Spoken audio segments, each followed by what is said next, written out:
강화도 조약이라고 하는 것을 일본하고 거의 강압을 당해가지고 맺었잖아요.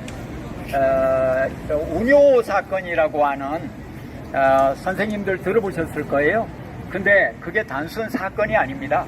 일본 제국이 조선을 침략을 해서 바다에 배를 잔뜩 군함을 동원해가지고 강력하게 압박을 하는 거예요. 니네 조정 다 아작을 낼 수 있다 우리가. 이제 이런 분위기가 되니까 뭐 협상장에 안 나갈 수도 없고 이제 그러면서 이제 나가게 됐는데 그때는 이제 대원군이 실각한 상태라서 일본하고 관계나 또는 다른 대외적인 관계를 적극적으로 맺을 의사를 점점 가지고 있긴 했습니다. 그런데 이제 천국의 간섭하에 있기 때문에 천국이 속방으로 생각하고 또 우리 조정도 천국의 속방으로 생각을 하고 있기 때문에 독립적으로 뭐를 한다고 하는 게 굉장히 쉬운 이야기는 좀 아니었어요. 그럼에도 불구하고 이제 그런 방향으로 나아가야 되겠다. 이제 요렇게 된 게 이제 국제 정세가 나날이 복잡해지는 과정과 관계가 있습니다. 그래서 맨 처음에 이제 영국과 미국과 통상 협상을 이렇게 진행하게 되고 그 다음에 러시아하고 또 그 다음에 진행을 했고 맨 마지막은 아닙니다만 이른바 열강이라고 하는 나라하고는 거의 마지막으로 한 게 1886년에 프랑스와 이제 조약을 맺은 거. 이제 요렇게 되는데 프랑스하고 좀 늦었던 거는 병인양요 등 그런 큰 문제가 있었고 그리고 이제 또 천주교인들 또 프랑스인 사제를 포함해서 조선인 천주교도를 많이 학살을 했잖아요. 조선국이. 이제 그래서 그런 거와 관계가 있어서 굉장히 늦게 체결된 게 프랑스하고 국교입니다. 그거 맺는 바람에 명동성당 건립이 가능했죠. 그거 맺으면서 이제 종교의 자유 부문을 어떻게 넣는가 하는데 서로 애매한 표현을 써가지고 사실상 묵인하는 이런 내용으로 들어갔어요.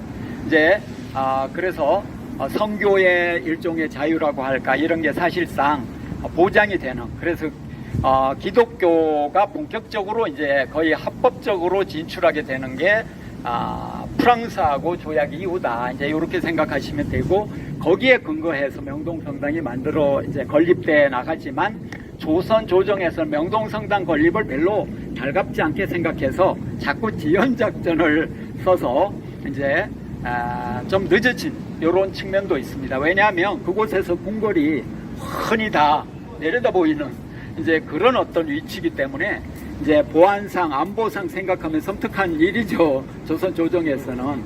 하지만 이제 분위기가 그런 쪽으로 이제 개편돼 나가니까 이제 그렇게 갔고 그 다음에 이제 대사관들이 밀집이 이제 계속해서 되면서 정동이라고 하는 곳이 마치 이제 예전에 그 북경에 외국의 그 공사관 그러니까 대사관 공사관 막 이런 게 잔뜩 들어와서 취해복권을 인정받는 그런 역사가 그 직전에 있었거든요. 의화단 사건이라고 하는 게 있고 그러면서 이제 그 과정에서 신축조약이라는 걸 맺게 돼요. 근데 신축조약이라고 하는 것을 중국이 다른 나라하고 맺으면서 막 전부 다 이렇게 인정을 하게 되는데 그 경계가 일종의 이제 취해복권 지역으로 완벽하게 인정이 돼가지고 그렇게 인정이 되니까 열강들 강대국 사이에 피 튀기는 이제 경쟁이 벌어지는 이거와 조선에 있어서의 요 근처가 이제 전부 그 열강에 공사관이 있었잖아요. 그전에는 서로 평화롭게 지내는 어떤 모습에 가까웠지만 물밑에서는 뭐 굉장히 서로 견제하고 그랬지만 그 중국에서 신축조약이 맺어지고 나서 그 이후의 흐름은 그 대사관끼리도 굉장히 그 영역을 확보하기 위해서 뭐 전력 질주하는 이런 분위기로 가서 이제 점점 시간이 가면 갈수록 열강의 각 축장화하는 그런 어떤 본산 역할을 정동이 그 표면적으로는 하게 되었다. 이제 요거를 이제 생각을 하시면서 가게 되고요. 그래서 여기서 이제 이동을 해갖고 지금 가는데, 가기에 앞서 여기서 쭉 이 도로 따라 쭉 가면 이황집터라고 하는 그런 표석이 하나 있습니다. 그래서 요리 쭉 가면, 저쪽으로 쭉 가면 이황집터 표석이 있는데, 그 이황선생 집터는 사실 이따가서 제가 말씀드릴 건데 서울시립미술관 자리입니다. 훨씬 뒤죠.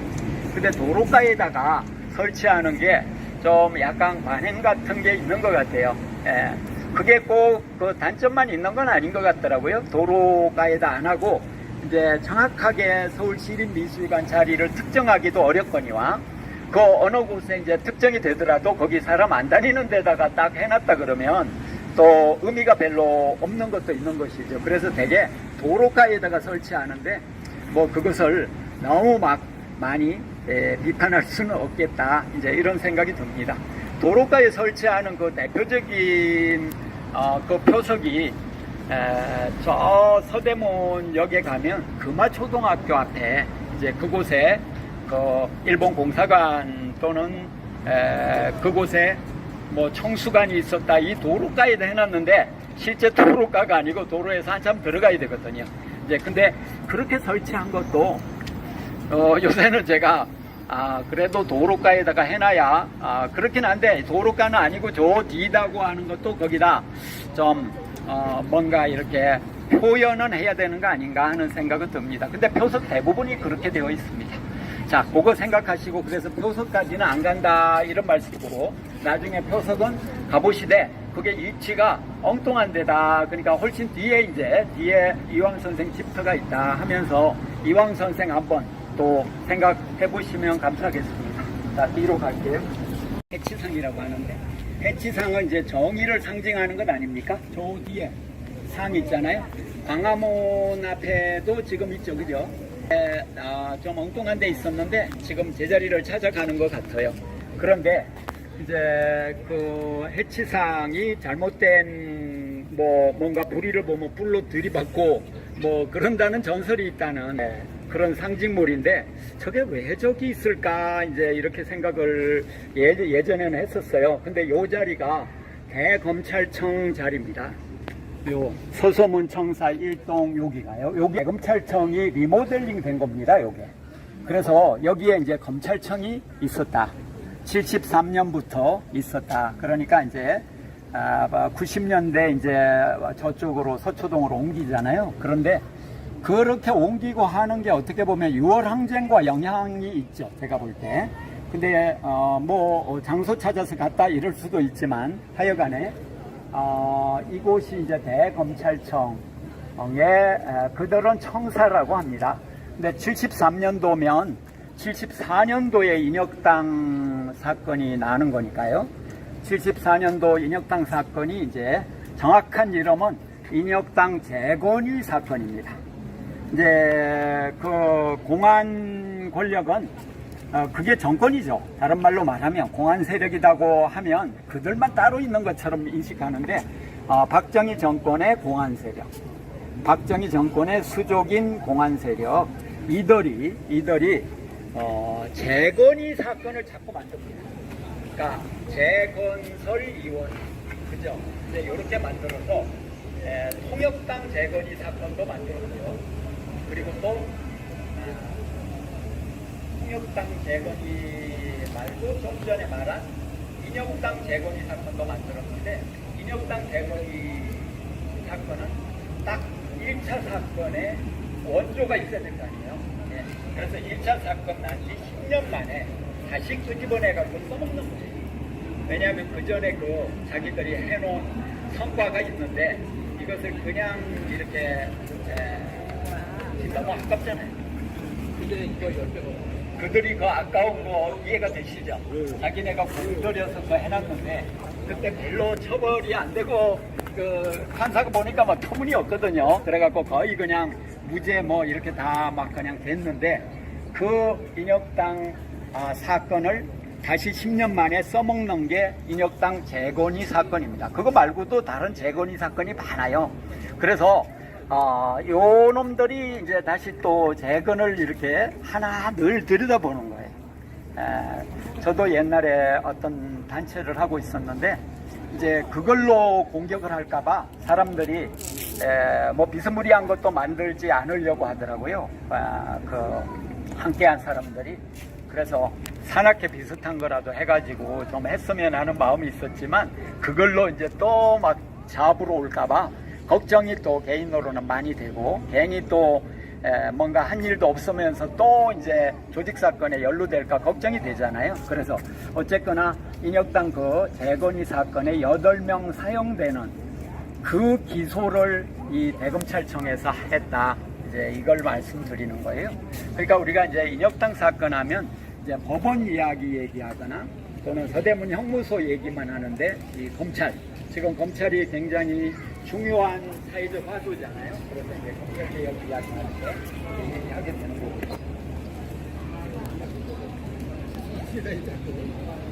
제가 책 하나 꺼내요.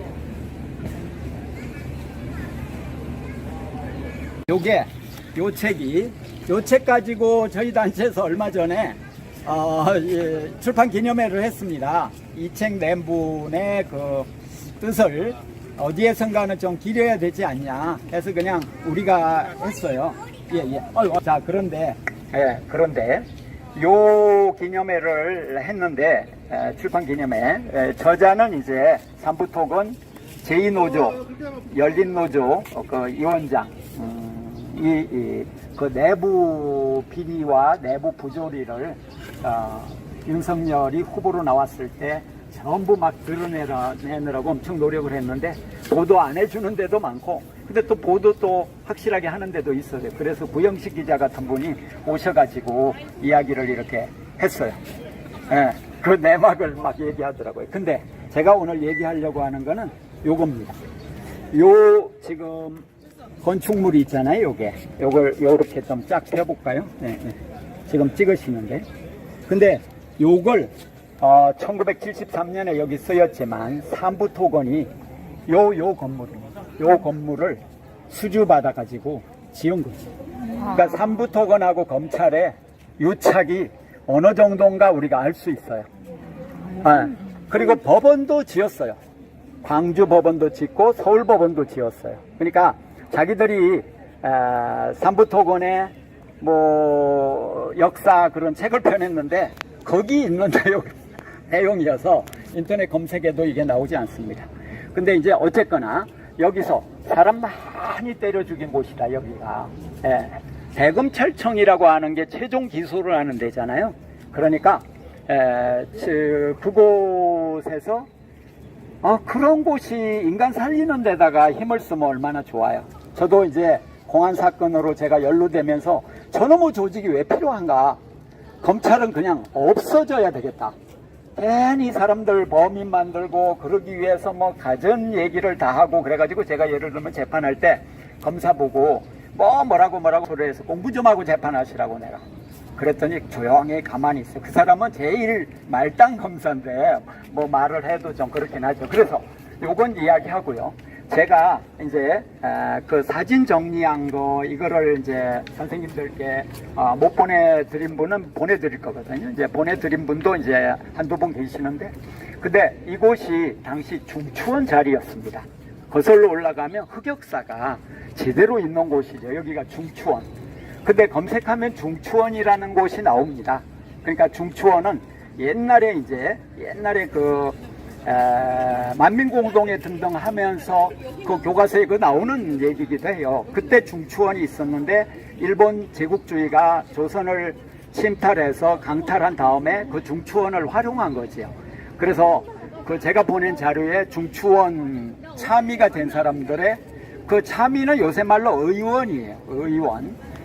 그 사람들의 명단이 쫙 한문으로 나와 있습니다. 일제니까 이제 한문으로 그렇게 쓰죠, 이름이.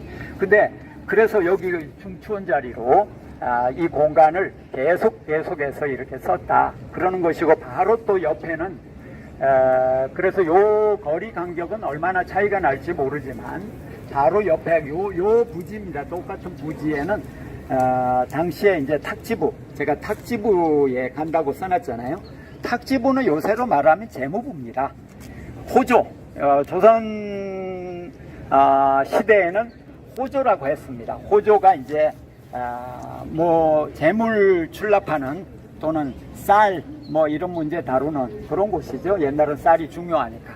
그래서 호조가 이제 나중에 이른바 가보개혁이라고 하는 걸 하면서 이제 탁지부 이렇게 이름이 바뀌어 나가요. 근데 이제 탁지부가 이제 이 자리에 있으면서 그래서 처음에는 이제 조선 조정에서는 이거 탁지부 건물을 지으면서 탁지부 건물이 그게 근사합니다.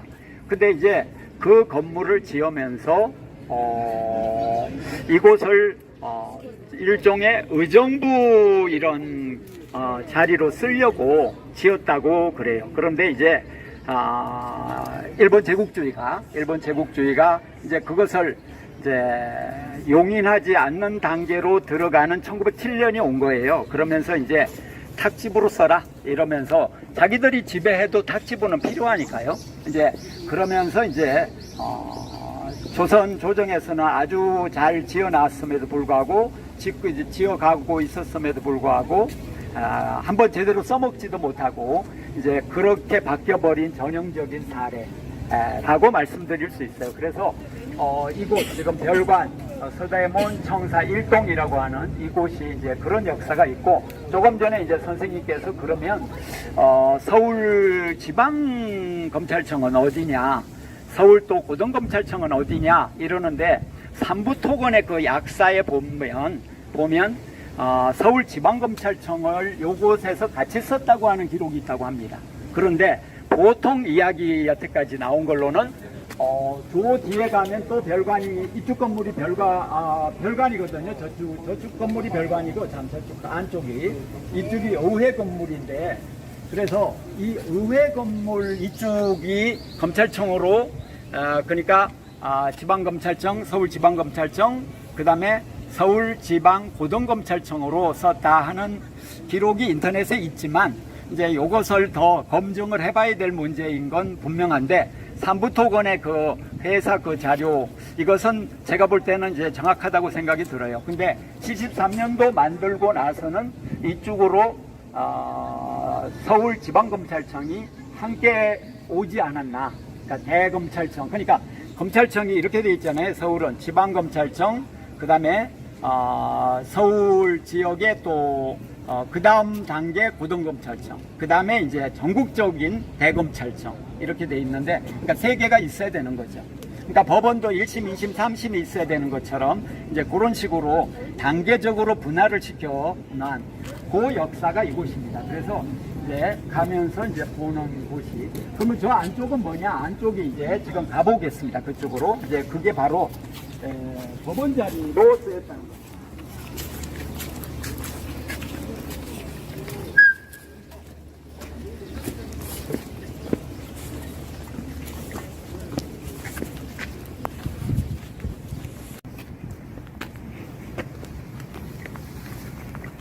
거기서 여기로 좀 옮겼을 수 있어요. 그러니까 중추원이 어쨌거나 이제 중추원은 지금 말씀이 만민공동에 막 하면서 중추원 헌의 6조 건의한다 이런 게 기록에 나오잖아요. 이제 그때가 중추원 설립까지 가서 그게 이제 어느 정도 역할을 좀 하려고 하다가 이제 황군의 공격으로 전부 무력화되는 과정이 이제 있었지만, 그런 기구와 청사는 계속해서 이제 유지가 됐던 걸로 보여요. 근데 그 이후에 이제 일제가 들어서서는, 그러니까 완전히 자신들의 세력 포섭하려고 그 중추원을 이용을 했던 거죠. 특히 1920년대 들어오면은 재등실이 등장하잖아요. 재등실이 일본 말로는 사이토. 저는 그냥 재등실이라고 하기로 했습니다. 그 사이토가 총독으로 이제 1919년 가을에 이제 들어오잖아요. 그 조선 총독으로 사이토가 오면서 중추원이 활성화돼요. 이용을 하는 거죠. 그래서 이제 포섭 전략을 하는데, 하나는 관료 쪽, 그리고 하나는 상업 쪽에 있는 사람인 거예요. 상업금융. 상업금융 쪽에 있는 대표적인 인사가 한상용입니다. 저 뒤에 북촌 탐방하면 한상용 이야기가 나오잖아요. 백인제 가옥 한상용 집이잖아요, 그게. 그래서 저는 한상용 가옥이라고 해야 맞지 않냐. 그 사람이 졌는데 그랬더니 마지막 소유주가 누구였냐. 또 이것도 중요하다네요. 그래서 백인제 가옥이라고. 백인제 이미지가 괜찮잖아요.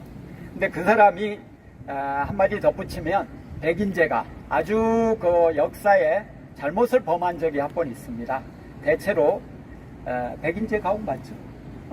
근데 그 잘못을 범한 게 뭐냐면 예전에 조선정판사 사건으로 조선공산당이 이교집회 찍었다고 이제 그러면서 재판을 여기서 하는 거예요. 여기 뒤에 법원 일대에서 이제 하는데 그때 이제 고문당했냐 안 당했냐 이게 이제 문제가 됐거든요. 그래서 이제 백인제 의사와 그때 유명한 의사니까 또 다른 의사가 와서 이 고문당했나 이거를 갖다가 살펴보는 거예요. 보는데 뭐 흔적이 없다라고 증언을 했어요. 그러면 오래돼서 모르겠다 이렇게 말을 해야 맞거든요. 근데 뭐 흔적은 없다 이렇게 말하는 그 역사에서 엄청난 죄를 지은 거죠. 그 고문을 모두 다 당했어요. 당했는데 뭐 이간술 선생은 얼마나 했나 이런 기록이 있는 것 같지는 않아요. 근데 이제 다른 사람들이 고문 당했다는 것을 조목조목 이렇게 다 밝히는 그런 내용이 조선정판사 이조집회 사건 이조책이 그 임성욱 박사가 쓴 그 책에 그 한 페이지 또는 뭐 두 페이지 걸쳐서 조목조목 나와요. 예를 들면 어떤 그 물건을 이렇게 들고 뭐 10시간씩 들고 만든다. 예. 그래가지고 막 계속 이거 내리면 두들겨 패니까 이걸 내리지도 못하고 막 쏟더라고. 뭐 잠 안 자해오는 이거는 뭐 아무것도 아니에요. 예를 들면 엄청나게 두들겨 패고 이제 이런 과정이 있는데 감사합니다. 제일 그 문제 중에 하나 또 지적받는 거 이런 게 있어요. 조선공산당이 당시 방침을 정했는데 경찰 앞에서 고문당한 거는 나중에 재판에서 고문당했다고 하면 무효된다 이런 재판 방침을 가졌어요. 그러니까 애지간히 해서 좀 재판을 받고 몸성이 치료를 받고 몸성이 재판을 받자 이런 방침이 있었어요. 그래가지고 막 했다고 막 나중에 너무 못 견디겠으니까. 근데 만약에 이제 그런 방침이 없었다면 다 죽어나갈지는 모르지만 한 명이나 두 명이나 끝까지 나는 했다 안 하고 안 했다고 하는 사람이 있을 수 있었잖아요. 근데 요거는 이제 조선공산당의 그 재판 투쟁에 큰 문제점으로 지적이 되는 부분이 있죠. 어쨌거나 제가 이제 조선 정판사 사건 얘기하는 건 그 현장이기 때문에 동시에 이제 말씀을 드립니다. 자, 백인제 이야기 했고요. 그리고 여기 있잖아요. 요 옆에 요게 두 동으로 돼 있는데 이쪽동이 서울지방법원 고등법원으로 쓰였다 하는 그런 기록이 있는데 이것도 더 확실하게 제가 좀 더 살펴봐야 되겠어요. 이 대검찰청 이거는 뭐 너무나 삼부토건에 딱 나와 있기도 하고 해서 제가 분명하게 이제 얘기하기 시작하는데 그리고 이제 이쪽은 검찰청 건물로 쓰였다는 것이죠. 근데 이제 기록들은 인터넷에 의지하는 게 제가 이제 좀 아직 있는데 이제 이쪽은 이제 검찰청 중에 이제 지방검찰청 그 다음에 이제 서울 고등검찰청 이제 그게 있었다는 그런 기록을 밝히는 분이 있고 근데 굉장히 잘 연구하시는 분이 말씀을 일단 하시더라고요. 그러나 삼부토건의 그 역사 그런 걸 갖다 뭐라 그러죠? 해사의 역사서 역사 기록. 네, 그 기록에도 뭐 50년사 막 이런 거 있잖아요. 그 역사 기록에는 자기들이 이제 73년도에 이것을 지었는데 그때 지었을 때 이곳에 검찰청, 서울검찰청과 동시에 대검찰청이 있었다. 이제 요렇게 말을 했다고 하니까 그 서울검찰청에 고등검찰청이 포함됐는지 지방검찰청만 말하는 건지 그건 진상규명을 앞으로 제가 해서 더 밝히겠습니다. 그리고 이제 제가 올해 이제 사시는 80대 되신 분한테 이 법원의 위치를 제가 물어본 적이 있어요. 그랬더니 요 뒤가 이제 대법원 자리잖아요. 서울시립미술관 요 바로 뒤. 그 선생님이 뭐라 그랬냐면 요 서울시립미술관이 있고 그 옆에 고등법원이 있고 그 옆에 지방법원이 있고 건물이 따로따로 있었다는 그런 증언을 하세요. 근데 보니까 요렇게 있기는 구조적으로 어렵고 요렇게 있지 않았을까. 이제 근데 제가 그 당시 와보지를 안 해서 제가 지금 요 정도까지 말씀을 드립니다. 하여간에 서소문 법조타운이라는 게 요 지역 일대다 이제 요 말씀 드리고요. 그리고 이제 여기로 잠깐 가보겠습니다. 여기는 지금 구성이 됐는지 모르는데 이용하라 저쪽으로 가야 되네. 저 뒤로 한번 돌아갑니다.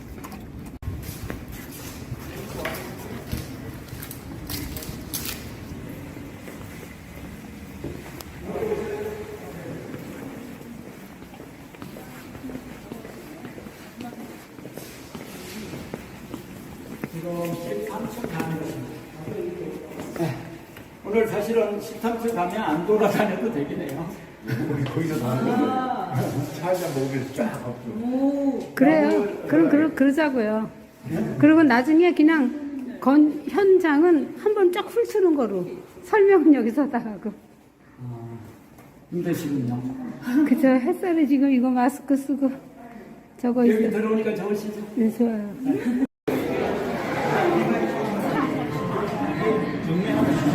근데 저기 있잖아요. 석조전. 왼쪽에? 예, 이제 여기로 따지면 오른쪽이죠. 이쪽으로 이건 박물관으로 나중에 이제 됐고 오른쪽. 여기가 이제 석조전이죠. 미소공동위원회. 네, 미소공동위원회가 열리는 요게 곳이 석조전이라고. 여기 오른쪽. 요거. 왼쪽에 그 요거. 서양식 건물 아니 그러니까 두 개가 있잖아. 그러니까 요거요? 아니 안경을 바로 써야 앞에 보는 보이는 요쪽에 있는 거. 바로 앞에 요쪽에. 보이는 요거 말고 요거 말고 요 두 개가 있으니까 잠깐만요. 요거? 맞는지 확인 좀 시켜주시죠. 요거 맞아요. 여기 미소공동회가 여기서 열렸다고요? 네. 그 앞에 기와집이랑 정각 있죠? 그거 맞아요. 예, 그 뒤. 여기서 미소 공동위원회가 열리기도 했고, 지금 다 계시는지요? 네, 미소 공동위원회. 여기 한 10분만 있다 내려가겠습니다. 지금 뭐 여럿이 차 마시기도 어려울 것 같아서. 자, 그리고 거기가 이제 미소 공동위원회가 열려서 저 안에 이제 조선의 시민사회 정치단체가 같이 배석해갖고 같이 회의하는 장면이 있기도 해요. 근데 사실은 소련과 미국이 거의 상대를 인정하기 어려운 이런 나라인데 그곳에서 이제 사회단체 대표들을 모아가지고 일종의 국민의 어떤 조직을 기구를 하나 만든다. 그러니까 그게 임시정부 전 단계 조직이거든요. 그걸 만든다고 하니까 얼마나 서로 간에 의견 대립이 있겠어요. 이제 그런 어떤 그거 자체가 저는 근본적으로 문제다고 생각이 들어요. 왜 그들이 우리나라 단체를 선별해가지고 자기들이 우리나라 운명을 결정하는가, 그거 자체가 이제 문제라는 문제의식을 우리는 가져야 된다. 이제 이런 생각을 하고요. 그리고 사진들 보면 미소공동위원회 끝나거나 진행할 때 저 계단을 오르내리는 미국인 대표 또는 소련 대표들 사진이 있습니다. 그거도 이제 가서 나중에 살펴보시면 좋고요. 근데 이따가 저기 가긴 갈 거예요. 예, 그 다음에 또 하나는 저 석조전에서 또 뭐가 있었냐. 제가 그 써놓은 거 민주의원이라고 있죠. 민주의원의 사무실이라고 제가 기록을 했는데 그걸 그 당시 신문은 의사당이라고 했습니다. 대한국민 긴 이름이 있는데 그 민주의원 대표 민주의원 의원 사무소가 석조전에 있었다. 그러니까 그곳에서 이제 회담 일종의 이제 그 당시 신문 난 거는 좀 자리 잡았는데 앉아서 아니, 여기서 이치를 설명해 봐. 자, 요거 잠시 보면서, 그리고 좀 이따 젊은이들 많고 해서 밑에라고 내려가야 될 것 같아요. 그래서 이제 민주의원 사무 공간을, 이승만으로 대표되는 민주의원에게 할당을 했다고 하는 게, 미 군정이 얼마나 그들을 우대하고 배려했나 하는 것을 알 수가 있어. 근데 그 민주의원은 뭐냐 그러면 김구 선생하고 이승만 세력이 연합해서 비상국민회의라는 걸 만들었는데 그 비상국민회의에 일종의 뭐 거기에 중요한 어떤 인사들의 모임이 있는데 이들이 미 군정 자문위원 형태로 바뀌면서 민주의원이라는 이름을 쓰게 된 겁니다. 그래서 이제 이승만 세력이나 당시 김구 선생 이쪽 세력은 이제 그것이 일종의 가도적인 우회 조직 아닌가 이런 위상을 부여하고 싶어서 이름도 이제 그렇게 쓴 그런 역사가 있는데 저는 이제 그 자체 그 활동 과정이 분단의 그 촉진을 하는 어떤 계기로 다 작용을 했다 하는 이런 문제의식을 느끼고 있습니다. 그리고 이제 그 민주의원이 회의는 어디서 했냐, 이제 초기에는 어디에서 했는지는 모르겠지만 나중에 기록들을 보면 창덕궁에서 했어요. 일주일에 3번씩. 그래서 창덕궁 바로 앞에 김구 선생과 이승만이 찍은 사진이 하나 딱 있습니다. 그게 거의 유일한 것 같아요. 회의 끝나고 나오면서 찍었거나 들어가면서 찍었겠죠. 그래서 그게 상징적인 사진인데 당시 김구 선생은 그런 어떤 반탁 이런 어떤 분위기 이런 쪽으로 이제 막 나아가면서 이승만을 중심에 자꾸 세워준 이런 좀 제가 볼 때는 문제가 있었다 이제 그렇게 이제 보는 거죠. 어쨌거나 간에 그 민주의원의 그 조직이 여기 있었고 또 하나는 4.19 혁명 때 군대가 투입이 되는데 군대는 그 중화동 쪽에 있다가 이제 밤에 4월 19일 날 서울로 10시쯤 돼서 진입을 해요, 군대가. 근데 3개 연대가 진입을 하는데 그 연대 중에 한 개 연대가 이 덕수궁에 주둔했어요. 그러니까 4.19 혁명 때 그 혁명 세력 진압하러 온 군대가 여기 주둔했지만 그 군대는 당시 4.19 혁명 참가자들한테 막 총질을 많이 하고 했다는 기록은 없어요. 그래서 그들이 이제 상당히 시위대에 함부로 하면 안 된다는 이런 방침을 정해서 사상자간하면 절대 안 된다 이런 방침을 당시 군부 지도부가 방침으로 촘촘하게 정리한 그런 어떤 그 방침이 있더라고요. 그래서 이제 그때 만약에 여기 덕수궁에 또는 창덕궁에 또 한 연대는 저 경복궁에 주둔했거든요. 근데 그들이 막 총으로 싸제 끼고 막 하는 분위기 얼마나 사상자가 나올지 몰라요. 특히 계엄령이 내려지고 하면서 9일 밤 이후는 좀 뭐 정중동 이런 상태였지만 4월 26일 날은 엄청나게 또 사람이 많이 나왔잖아요. 그때 만약에 이 군대가 총을 막 싸제꼈으면 뭐 수백 명 사상이 아니라 수천 명 사상으로 갔을 겁니다. 근데 당시 이제 군대가 그와 같은 자세를 취한 거는 사실은 작전권이 당시 미국에 있는 거와 관계가 좀 있기도 해요. 근데 미국에서 볼 때 더 이상 이제 이승만을 용인할 수 없는 단계에 이르렀거든요. 내내 지지했잖아요.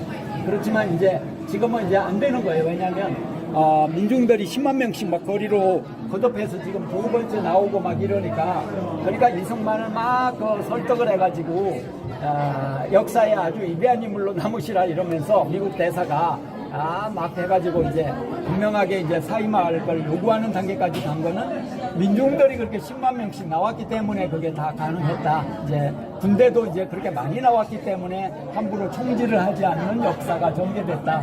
저는 이제 이렇게 보고 있습니다. 그런 때 이제 작전권이 어떤 사람은 미국에 있기 다행이다 뭐 이렇게 말하는 사람이 있는데 이번 내란 때도 제가 볼 때 김종대라는 분이 아마 그렇게 말한 것 같은데 이거는 뭐 확인 한번 해봐야 됩니다.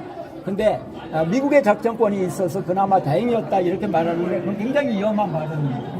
그러면 계속해서 앞으로 미국이 작전권을 가져야 내란을 방지한다는 얘기인데, 근데 우리가 작전권을 가지면 군대가 우리 자주군대로 변화가 이미 상당히 되어 있기도 하겠죠. 그러니까 평면적으로 그렇게 보는 거는 옳지 못하다 그런 시각이 일부 있는데, 그 당시도 마찬가지로 이제 봐야 된다 이런 생각이 듭니다.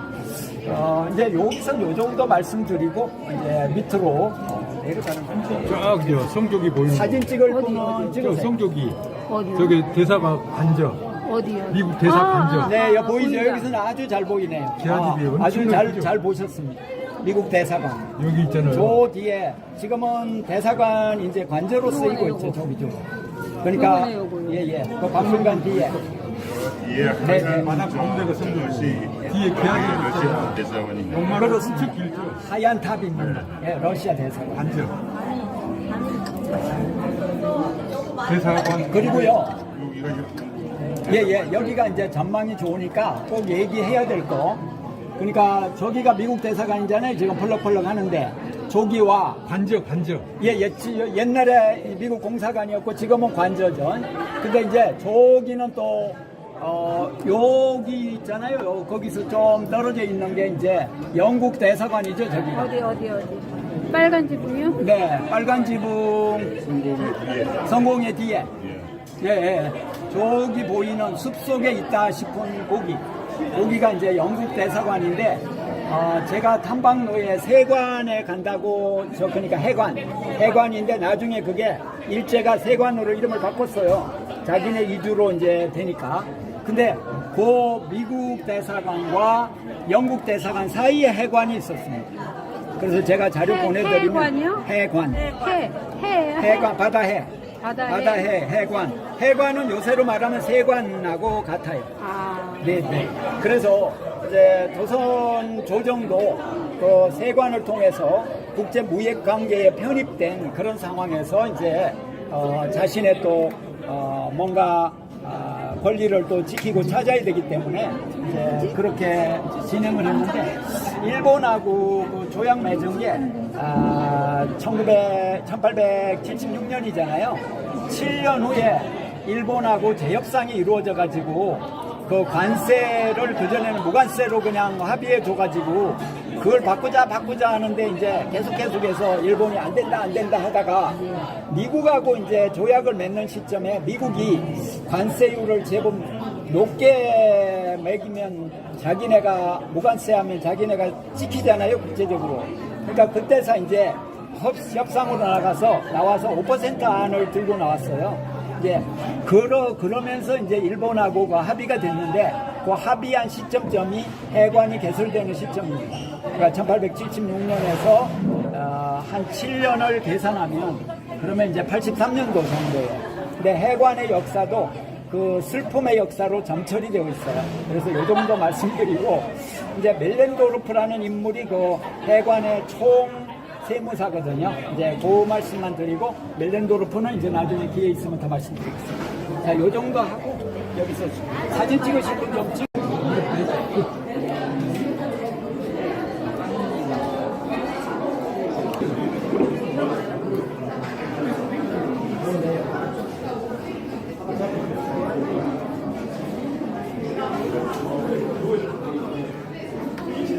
여기서 전막을 돌려내요.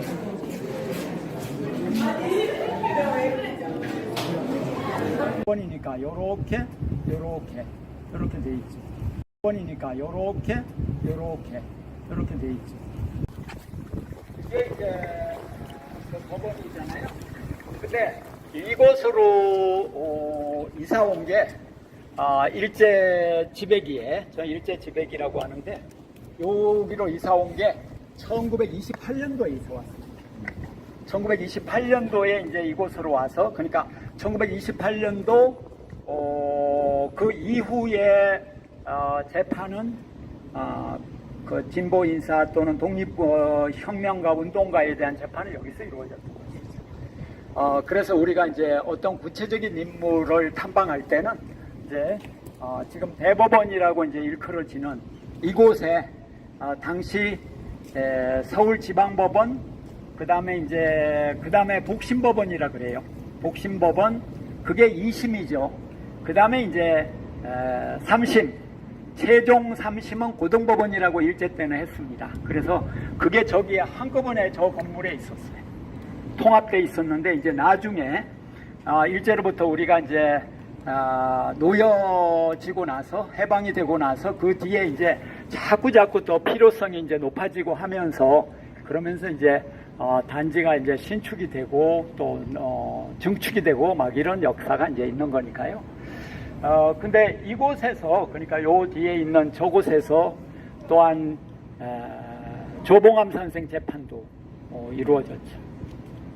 근데 이제 조봉암 선생 재판 1심에서는 몇 년형이 나왔을까요?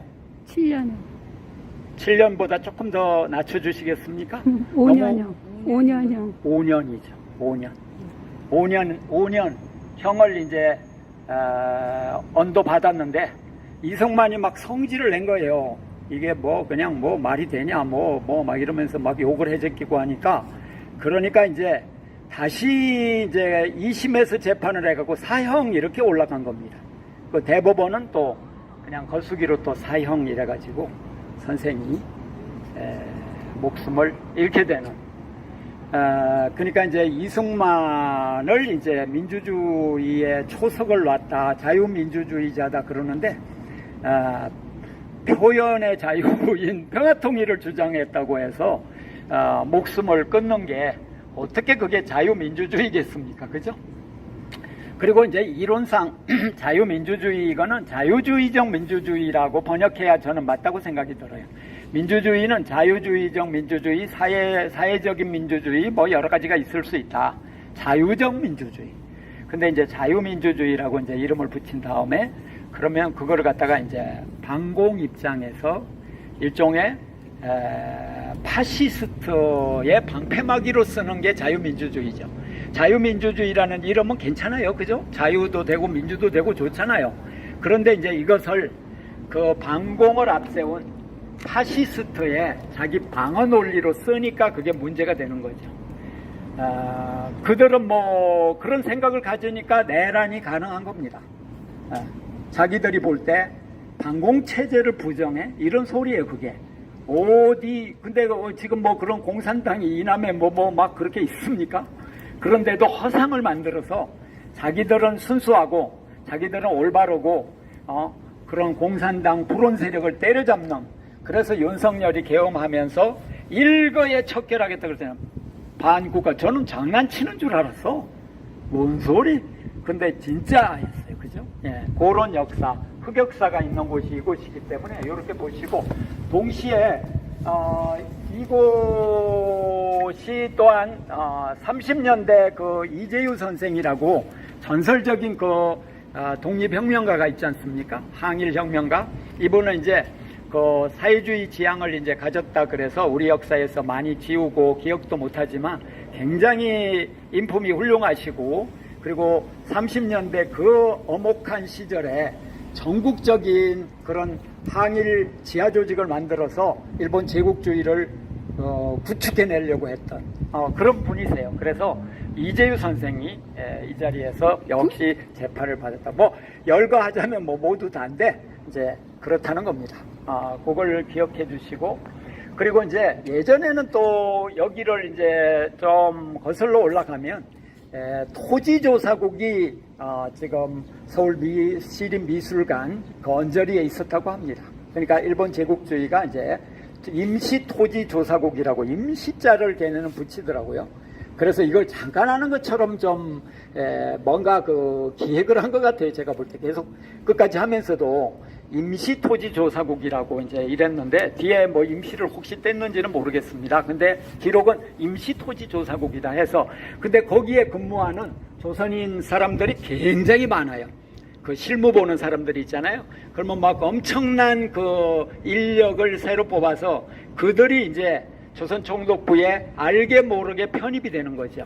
거기서 이제 월급도 뭐 다른 직군보다는 이제 안정적이고 또 좀 높고 이러니까 그런 일자리가 생겼으면 자연히 무슨 일이 있으면 그쪽으로 이렇게 슬쩍 입장이, 그죠? 아다르고 다른 이 역사. 그래서 이제 토지조사국도 여기서 이제 한번 생각해 보면서, 토지조사국이 있으면서 이제 토지 수탈로 이게 연결되면 동양척식 주식회사, 또 식산은행, 뭐 그리고 이제 남대문로 일대, 그러니까 지금 남대문로 1가 2가 이 일대 또는 상가까지 저기 숭례문 가는 거기 일대까지가 금융가에, 일본 제국주의 시기에. 그래서 금융기가 뭐 일제의 온갖 그 생명보험회사 또는 뭐 은행, 을지로 그 사거리에 뭐 18은행 많이 들어보셨죠? 그 고립대금업으로 유명한 그 18은행이 있어요. 예. 18번째 그게 뭔가 뭐 허가가 돼서 18은행이라나 이름도 또, 근데 17은행이 있는지 그런 거는 잘 모르겠지만 그렇게 그 어떤 허가난 기준인 것 같아요. 근데 조선에 들어와서 엄청난 착취를 해먹고 조선 총독부의 권력을 통해서 고립대금업이 가능한 거죠. 예, 그래서 이자 이제 붙여가지고 그거 고율의 이자 못 갚으면 계속해서 땅을 압류해가는, 그 압류의 집행기관이 이제 조선 총독부니까 거기서 엄청난 거부를 이렇게 이루어가는 이제 그런 역사가 있습니다. 그러니까 이런 역사 공부하려면 이제 군산 역사 탐방을 좀 하는 게 좋은데요. 군산 역사 탐방하다가 보면 거기에 그 어떤 인물이 있죠. 그 유명한 인물이, 그 사람이 여의도 면적의 13배나 되는 호남 평야의 땅을 소유한 일본의 이런 걸 뭐라고 말을 해야 되나요? 흑역사의 인물이 있습니다. 그래서 그 인물을 댁에 가셔서 검색해서 공부해 보시기를, 이게 숙제입니다. 저 숙제를 때때로 내는데요. 얘라고 그 연루됐던 분 중에 한 분이 농양기념사업에서 활동도 열심히 하시고 이제 저희하고도 연대하는 정숙항님이라고 계신데, 그분이 증언하기를 아버지를 여기서 만났다고 이야기하더라고요. 재판할 때 여기. 그러니까 여기에 어떤 문이 있었던 것 같아요. 네? 공간 정혜룡. 네네네. 예, 그 가문입니다. 근데 이제 정종혜 선생, 그죠, 성함이.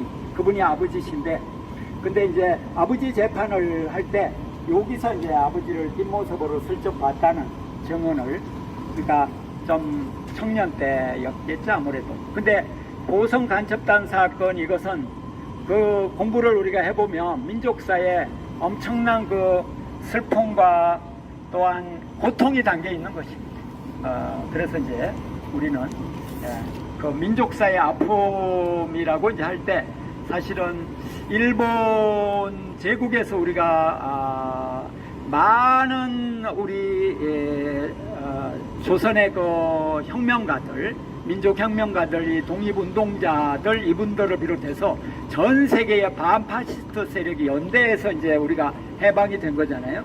이제 그럼에도 불구하고 미 제국이 이제 남조선을 점령하면서 또 뭐 북은 북대로 이제 모순이 이제 있겠지만, 근데 양상이 미 제국과 소련이 하는 게 많이 달라요. 다르긴. 근데 이제 그 얘기는 오늘의 주요 주제는 아니어서 말씀드리는데, 미 제국이 우리를 점령을 해가지고 자기네 체제 위주로 이식을 하면서 그 많은 사람을 갖다 죽이고 그 많은 사람을 깜빵에 집어넣고 한 역사. 그러면서 이제 그 사이에 친일 부역자들이 친미 부역자로 바뀌어가지고 중심을 다 차지하는 그 수장의 조병옥이 있고 장택상이 있고, 이제 요 역사를 우리가 함께 기억하지 않으면, 그러면 이제 조병옥 장택상 이야기하면 지금 민주당 뿌리 이야기까지 이제 가야 되는데, 민주당도 이제 그런 부분을 정리를 좀 잘해줘야 되는데, 그 앞에 역사는 그냥 말 안 하고 그냥 조병옥부터 시작하겠다고. 그런데 그건 조병옥이 그렇게 흑역사의 대표적인 인물입니다. 그래서 그걸 우리가 함께 이제 기억하는 자리가 되면 좋겠다 말씀드립니다. 그 인물이 바로 이완용입니다. 유경공은 일기생. 그때는 웬간 안 됐을 거예요. 근데 이제 몇십 명 정도 있을 수 있습니다. 근데 유경공은 이쪽에 영어 학교인데, 그래서 그 한글로 외국인이면서 유명한 분이 성함이 어떻게 되죠? 헐버트가 유경공원의 교사였습니다. 교사로 초빙됐습니다.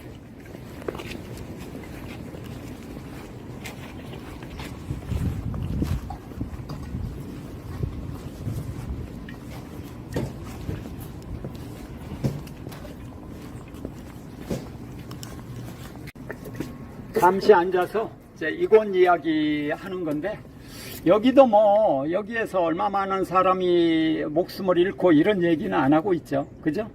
그냥 간단하게 대법원 청사로 쓰였다, 경성재판소 건물이다, 이런 얘기까지 하고 있어요.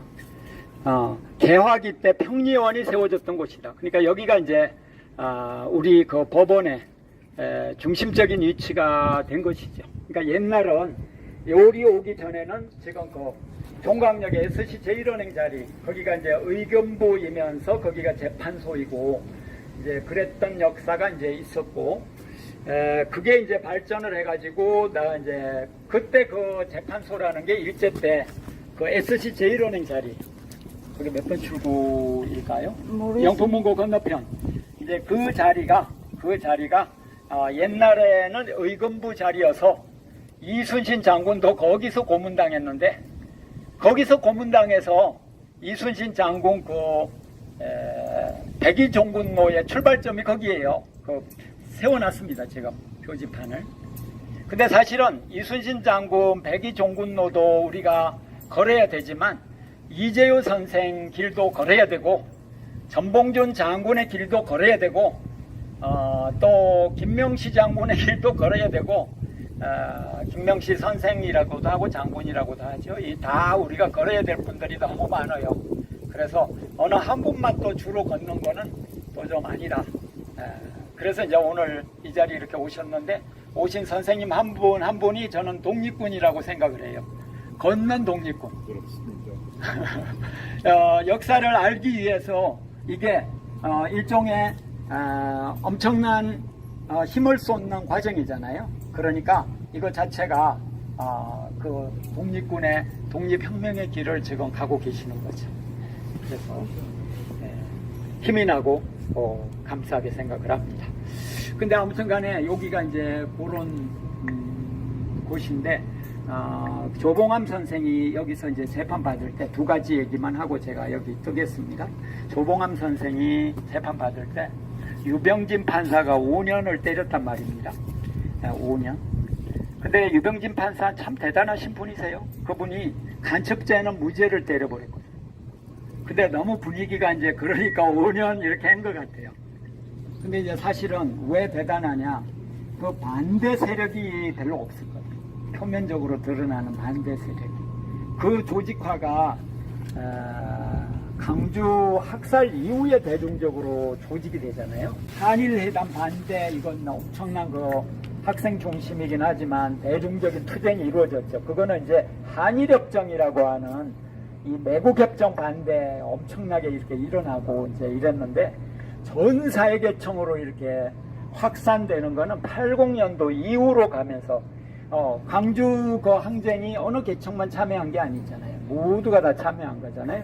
갑오 농민혁명을 개성한 겁니다. 그게 전형적으로 그 직강소 분위기잖아요. 당시 그게 다 이제 그렇게 된 이제 역사가 있었는데, 근데 어쨌거나 그런 역사도 없고, 뭐 잘못하면 뭐 죽을 수도 있고 한데, 유병진 판사는 조봉암 선생한테 5년 딱 때린 거예요. 그러니까 뭐 이 죽일 놈의 판사, 용공판사라고 해가지고, 그 이승만, 친이승만 그 테러리스트 조직들이 이 법원에 난입을 했습니다.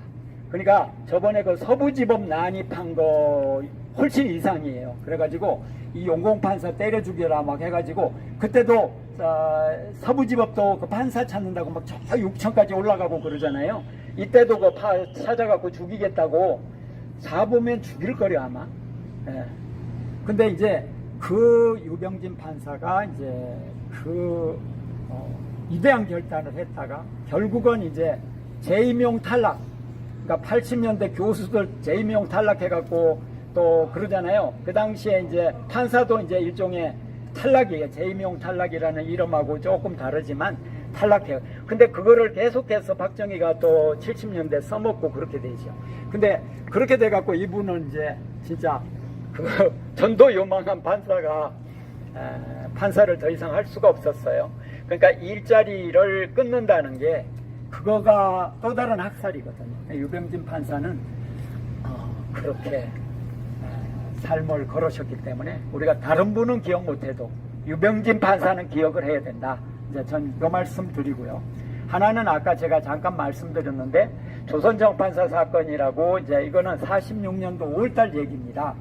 미 제국이 이제 그 군대가 올라온 게 9월달이니까 5월달이면 어떻습니까? 8개월 후잖아요. 이때 이제 이들이 조선공산당이 이조 지폐를 1200만 원어치 찍었다. 처음에는 뭐 조금 찍었다고 했다 이 액수를 자꾸 높여요. 그렇게 찍었다 그러면서 이제 이걸로 중형을 때리고 결국은 이제 이관술 선생 같은 경우는 이제 형을 받았다가 이제 최종심을 더 경과해야 되는데도 불구하고 그리고 전쟁이 이제 났다 이거를 이제 계기로 해서 이제 대전 권력골로 끌고 가서 그냥 이렇게 총살을 한 그날이 7월 3일이라고 지금 확실히 얘기는 못하지만 거의 그런 것 같다고 얘기해서 그날을 이관술 선생 기일로 현재 기리고 있습니다. 그러니까 우리도 함께 7월 3일을 꼭 기억하시면 좋고 이관술 선생 재심 신청이 지금 법원에 되어 있는데 제가 그 재심 판사가 이제 3명 배석해갖고 재판하는 거 이제 봤거든요. 그 재판이 뭐냐면 재심을 할 건지 안 할 건지를 결정하는 그러니까 재판이 아니고 심사 일종의 심의예요. 그런데 이제 판사가 자기가 난감한가 봐요. 이거 좀 안 했으면 좋겠는데 이것도 나한테 배당돼 갖고 근데 이제 또 언뜻 한마디 하는 거는 그 예전의 역사가 엄청 그 좀 부조리한 이런 역사가 있지 않았냐고 또 이런 말을 한마디 하더라고요. 표현은 요거보다 더 강한데 제가 못 외워서 그러는데요. 그럼에도 불구하고 이제 그걸 갖다가 이제 안 했으면 싶고 아마 그 주변에 있는 모든 동료 검사 또는 동료 판사가 다 반대하겠죠. 그래서 이 재심을 이제 받아들여 달라 이제 요걸 지금 얘기하는 건데 근데 이제 그게 이제 불법 부당한 재판 형태로 그게 진행이 되고 고문에 의해서 진행이 되었다 이제 이렇게 보는 건데 미 점령군은 왜 당시 조선공산당한테 이조 지폐 1200만 원어치를 찍었다고 해가지고 그렇게 몰락에 가깝게 타격을 입었어요. 박헌영 선생 지지도가 상당히 높았거든요. 근데 이 사건 나고 1%까지 내려가요. 그러니까 그 어떤 사건을 조작해서 자기들 마음대로 역사를 끌어갈 수 있다는 게 이것이 가능한 이야기죠. 그리고 슬픈 이야기죠. 근데 그러면은 그거를 어떻게 조작했다고 말할 수 있는가? 이것은 임성욱 박사라는 분이 임성욱이라고 하는 분이 외대 한국 외대 박사 논문으로 조선정판사 이조지폐 사건 연구라고 하는 걸 썼고 이조지폐에 다운표를 쳤습니다. 근데 그분이 이렇게 연구해 보니까 이것도 안 맞고 저것도 안 맞고 다 이게 그리고 직접 증거는 하나도 없어요. 뭐 그들로 가짜라도 갖다 놓을 법 하잖아요. 저 이라크 침략할 때 막 근데 거기도 이제 실제 없으니까 가서 그거는 못하는 거예요. 그렇게까지는 못하는 거예요. 그래도 조금 진보가 이루어진 거죠. 그래서 이제 그렇게 못하고 근데 왜 근데 그 은혜가 그렇게 조작했는가? 전 두 가지라고 봐요. 하나는 그렇게 해서 미 점령군이 다시 위신을 회복하는 근데 위신 회복은 무슨 말인가? 미 점령군이 이제 군정청을 설치하고 이걸 미군정이라 그러죠. 애매한 표현입니다만 그러고 나서 물가가 특히 쌀값이 1년 만에 30배 막 이렇게 치솟는 거예요. 그러니까 이 정치를 얼마나 못했으면 그러니까 이제 사람들이 일제 시기가 더 나았다 이제 이런 여론조사가 나와요. 실제 그렇게 생각하는 거예요. 미 점령군이 통치한다는데 쌀값이 오르면 보리값은 안 오릅니까? 싹 다 오르죠. 모든 게 오르는데 이제 임금은 안 오르는 거예요. 그래서 임금을 삭감해 오히려. 그래서 그 투쟁을 막 한 게 9월 총파업이에요. 그거 뭐 그렇게 급진적인 내용도 하나도 아닙니다. 이거를 이제 장택상이 중심이 되고 조병옥이 중심이 돼서 김두한 세력을 제일 앞세워 가지고 이것을 갖다가 완전 파괴하는 단계까지 가서 전평 조직을 거의 다 파괴해서 가짜 전평을 하나 만들었는데, 가짜 그러니까 노동자 연대 조직을 만들었는데 그게 대한노총입니다. 그러니까 이제 다 분야별로 그렇게 다 해갖고 바꿔요. 그러니까 이제 이런 흑역사 속에 이제 그와 같은 이조 집회 그런 사건을 이제 꾸며내지 않았나, 선생님. 그죠? 그리고 이제 또 하나는 소련하고 뭐 자기들 기준으로 이 한반도 코리아를 같이 공유를 하려고 하니까 골치 아프거든요. 그래서 그냥 분단 체제로 아예 가버리자 하는 작심을 한 거라고 저는 생각을 해요. 그래서 조선공산당을 굉장히 막 추락시켜서, 그렇게 되면 이제 민중들도 막 흩어지거든요. 그래도 노동자들이 그렇게 많이 흩어졌음에도 불구하고, 그리고 막 해명을 하고 뭐 이래서. 근데 1차적으로 이제 진보 당시 자주민주 통일 세력이 타격을 입은 거는 그 신탁 통치 문제로 그렇게 타격을 입었었죠. 그거는 이제 덕수궁, 그러니까 경운궁 안에 가서 그 얘기는 좀 하겠습니다. 그렇군요. 감사합니다. 그러면 여기서 이동하는데 요 하나만 보고 가겠습니다.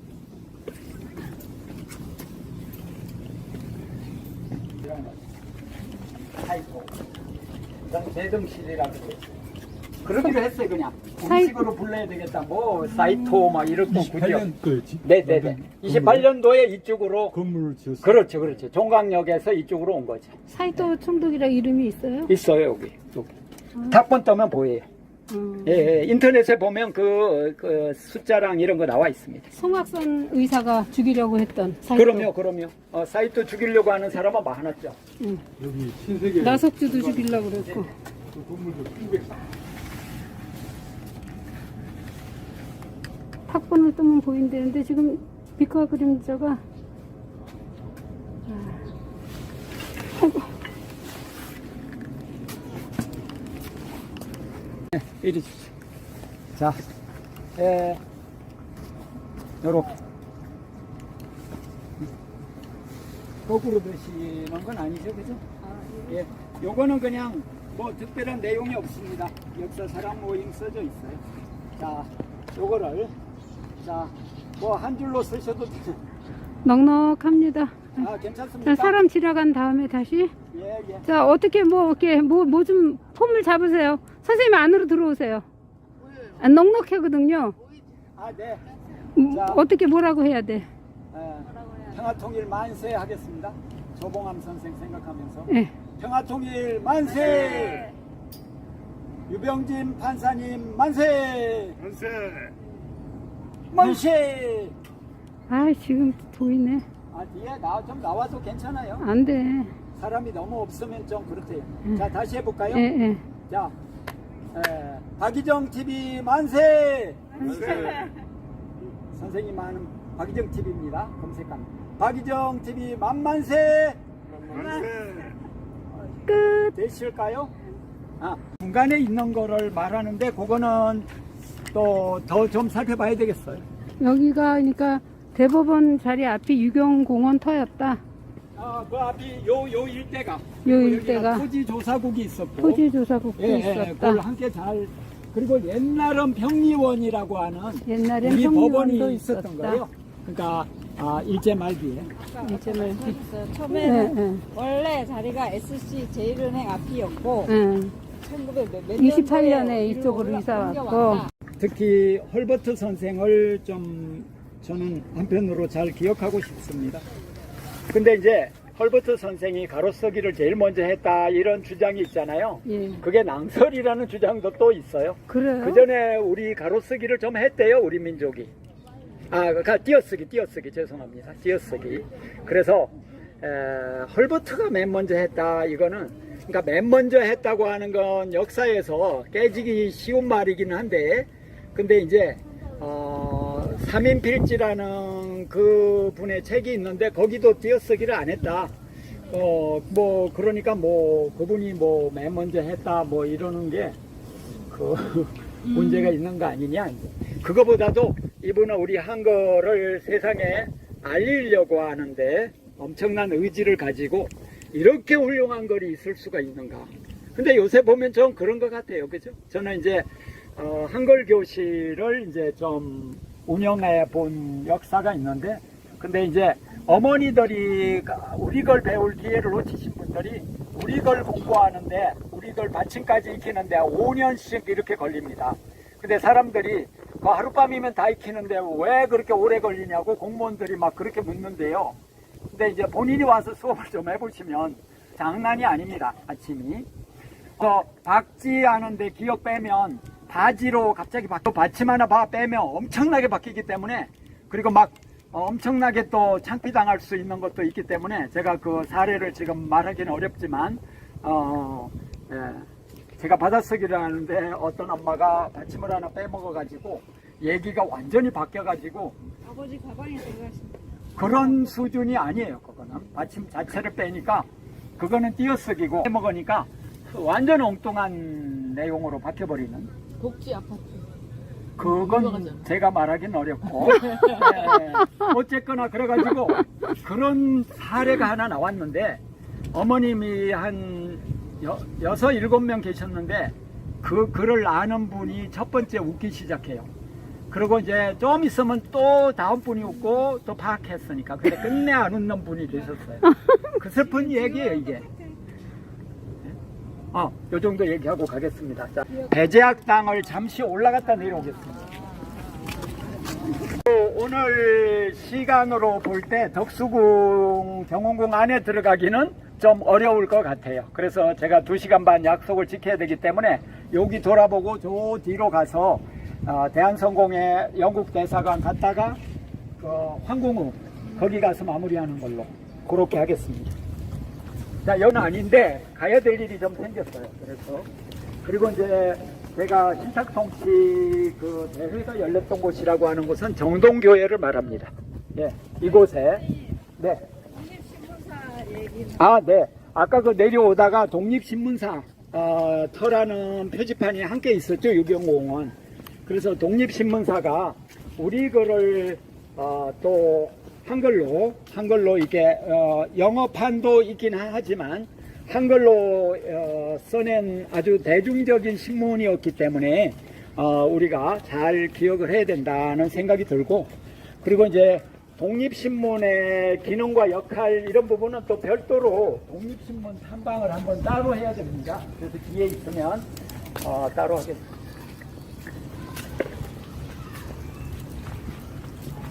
그리고 매대학당 박물관 안에 들어가 보시는 것도 괜찮으세요? 오늘 제가 들어가지는 않을 건데 괜찮습니다. JP 모건이 뭐 여기 있네요, 그죠? JP 모건. 이게 왜 여기 와 있지? 요 뒤에 회사가 있는 것 같아요. 이거 러시아 요 뒤가 대사관이죠? 근데 JP 모건은 요 뒤에 건물이 있어서 아마 저렇게 한 것 같아요. 그 유명한 금융자본 이름이잖아요. 네.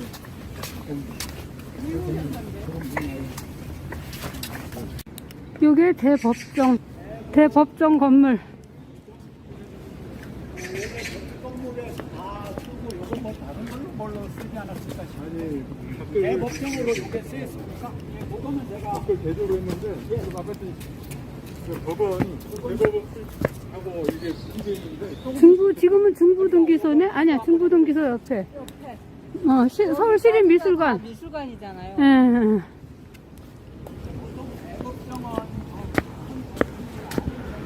법정은 이제 지금 아까 송악산 사이토 마사토를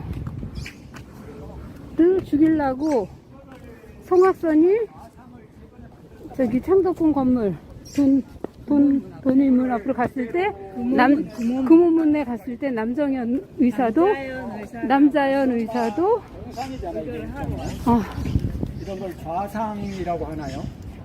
근데 이성만 상이라고 해도 좋고 한데 이성만 동상 종류 중에 하나예요. 요게 요거를 저렇게 뭐 설치를 해놨는데 이거를 철거를 요구를 해야 될 것 같아.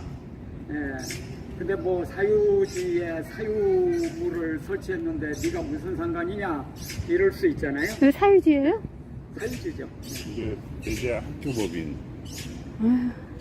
근데 이제 어쨌거나 간에 그래서 저는 이 이승만이라는 과거의 재상이 다 낱낱이 밝혀지고 그리고 관련된 기록물을 다 정리를 하고 이승만의 역사는 한편 학살사잖아요. 엄청나게 많은 사람을 자, 여기서부터 다시 잠깐 하고 가겠습니다. 자, 이승만 동상이 윤석열 정권 들어선 이후에 이 자리에 설치가 됐는데 이곳은 지금 배제학당 권역안입니다. 저기 아펜젤러 동상이 있고 이승만 동상이 이렇게 있는데 그러면 이승만 많은 사람이 배제학당을 거쳐갔고 여운형 선생도 배제학당을 거쳐갔어요. 중퇴하셨을 그분은. 그러니까 주류로 평가되지를 못하죠. 그분은 이제 이 어떤 이유로 마음에 안 든다 해서 또 이 교섭 내용이 좀 자주적이지 못하다 그래가지고 여기를 그만두셨다 그래요.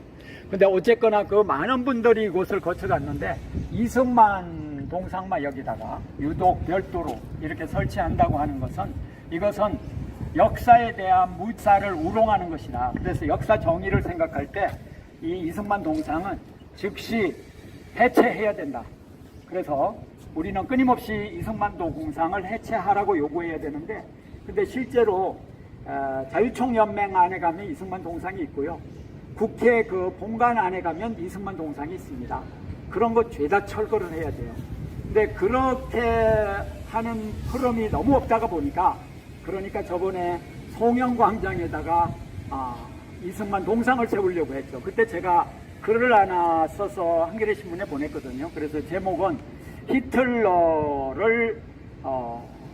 히틀러 기념관이 있다는 소리를 못 들었다. 뭐 이런 비슷한 제목을 뽑아 드렸더니 그 제목이 이종찬은 좀 그러면 안 된다 이런 식으로 제목이 바뀌었더라고요. 그래서 그러나 뭐 글 내용은 거의 그대로 반영됐는데 이승만처럼 많은 사람을 학살한 이런 인물은 제가 개인적으로 생각할 때 인간 도살자거든요. 그래서 이런 인물을 기념관을 만든다 이런 건 얼토당토 않다. 근데 많은 사람들이 이제 이승만의 본질에 대해서 인식을 하고 그리고 이승만이 그동안에 악행을 저지른 거 이것이 교과서를 비롯해서 모든 기록물에 낱낱이 기록이 되고 동상이나 그 길이는 그 동상 옆에 그 단제비라도 이렇게 세운다고 한다면 그러면 이제 그때 그리고 지금 관련된 그 후손이나 또는 기리는 사람들이 진정으로 용서를 구한다면 이승만 관련 기록은 어디엔가 그것을 쌓을 수는 있다. 그러나 이승만 기념관 이런 이름으로는 안 된다. 그러면 히틀러 기념관을 먼저 세우고 이승만 기념관을 세우겠다고 해야 옳다. 저는 그렇게 봅니다. 수많은 사람들을 아주 말도 못하게 학살을 했어요. 그리고 이승만 정권 때 최능진이라고 하는 분이 있는데 이분도 그 이승만 정권이 결국은 학살을 한 겁니다. 최능진이라는 분 들어보셨어요 혹시?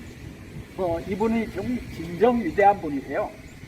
이분은 민족주의자의 전형인데 이분이 이승만 정권의 그런 실정을 갖다가 낱낱이 이렇게 고발을 하면서 동대문구 이승만이 나오는 그 동대문구에 재헌의회 때 출마를 했는데 그 출마를 끝내 이렇게 봉쇄를 한 게 그 이승만 세력이었어요. 그래가지고 이분이 못 나오게 만들었어요.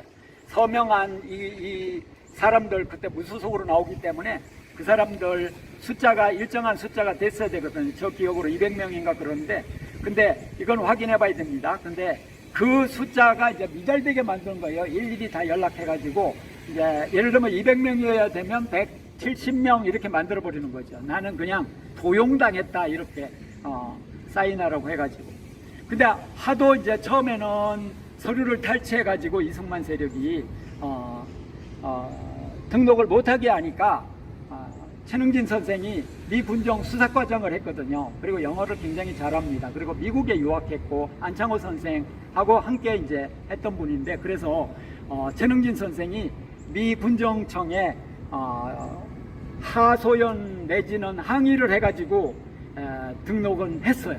등록 못하게 이제 방해했는데, 그 등록을 했는데 등록한 후에 이제 일일이 또 작업해가지고 숫자 모자란다 이래가지고 등록 취소.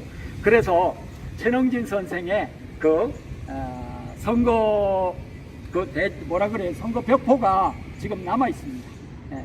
근데 그분은 굉장히 위대한 분인데, 이분이 이제 감옥에 계셨을 때 전쟁이 났거든요. 근데 이북에서 이제 내려오게 되니까 서대문 형무소 감옥을 열었잖아요. 그래서 이분이 석방이 되셨어요.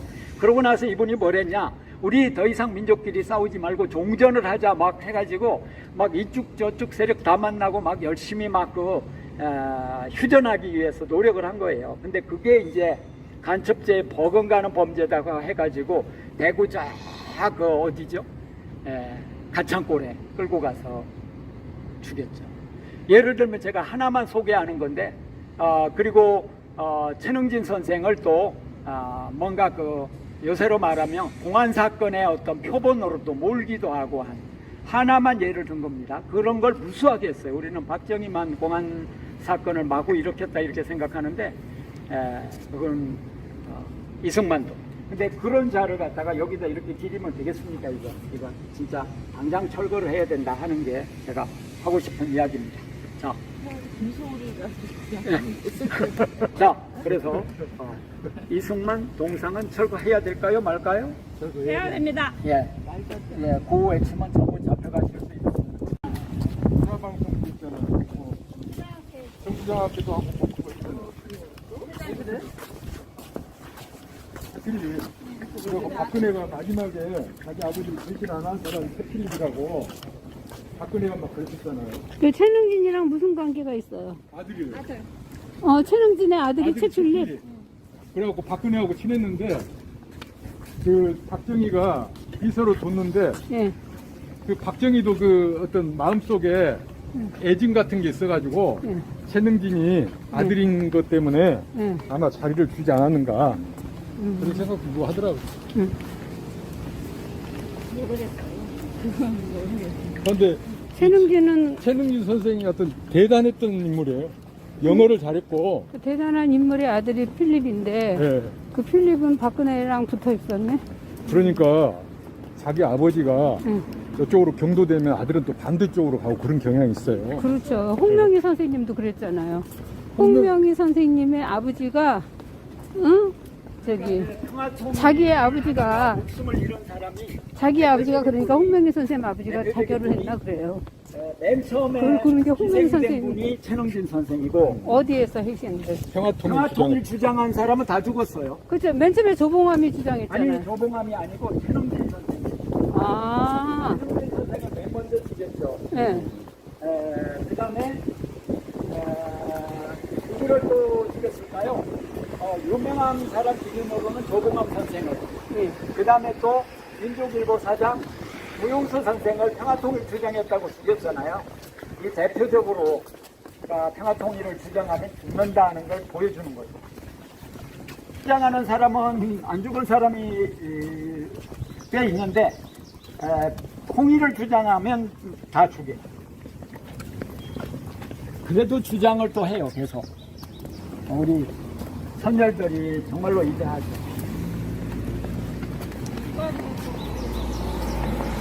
예전에 여기 오니까 우크라이나 어떤 시민이 옆에서 1인 시위하고 있더라고요. 러시아한테? 예, 전쟁 초기에 어떤 여자분이. 그러죠. 그렇긴 한데 그 전쟁이 또 종합적으로 보면 양상이 또 대리전쟁화 돼가지고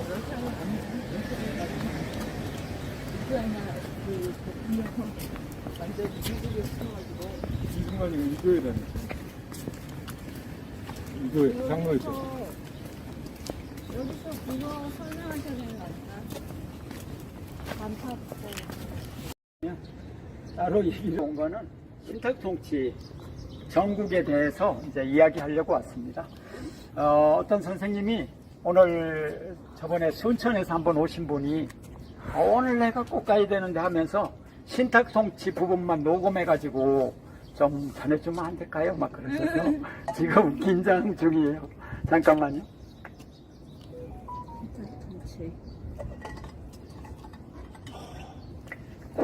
근데 신탁통치 전국이라고도 하고 하는데 이 신탁통치 얘기는 이야기가 매우 복잡합니다. 선생님들 다리 아프시면 잠깐 앉으시죠. 근데 우리가 이 용어 자체를 신탁통치를 실시하냐 안 실시하냐 이렇게 말하는 게 그 자체가 잘못된 구도다, 저는 그렇게 봅니다.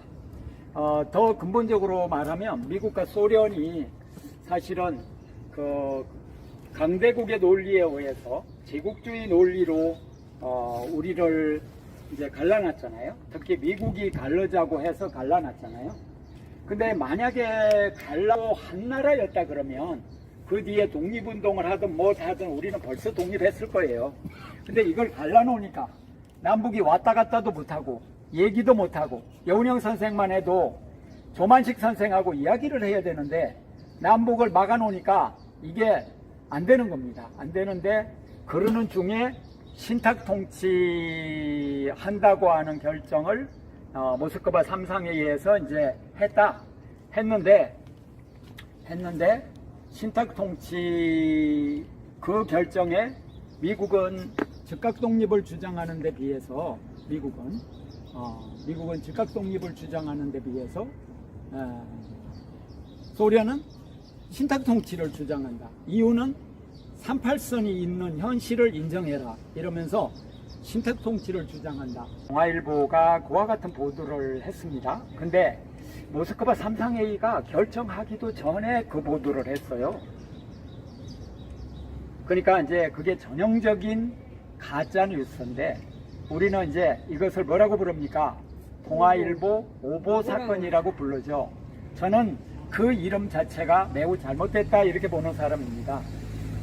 동아일보가 모스크바 3상회의에서 그와 같은 결정이 되었으면 좋겠다고 하는 희망 속에 그런 뉴스를 미국의 어느 세력이 전해주니까 옳다구나 하고 그걸 보도를 대대적으로 하면서 그러면서 이제 그런 논리로 가면 민족의 분열은 필연적이거든요.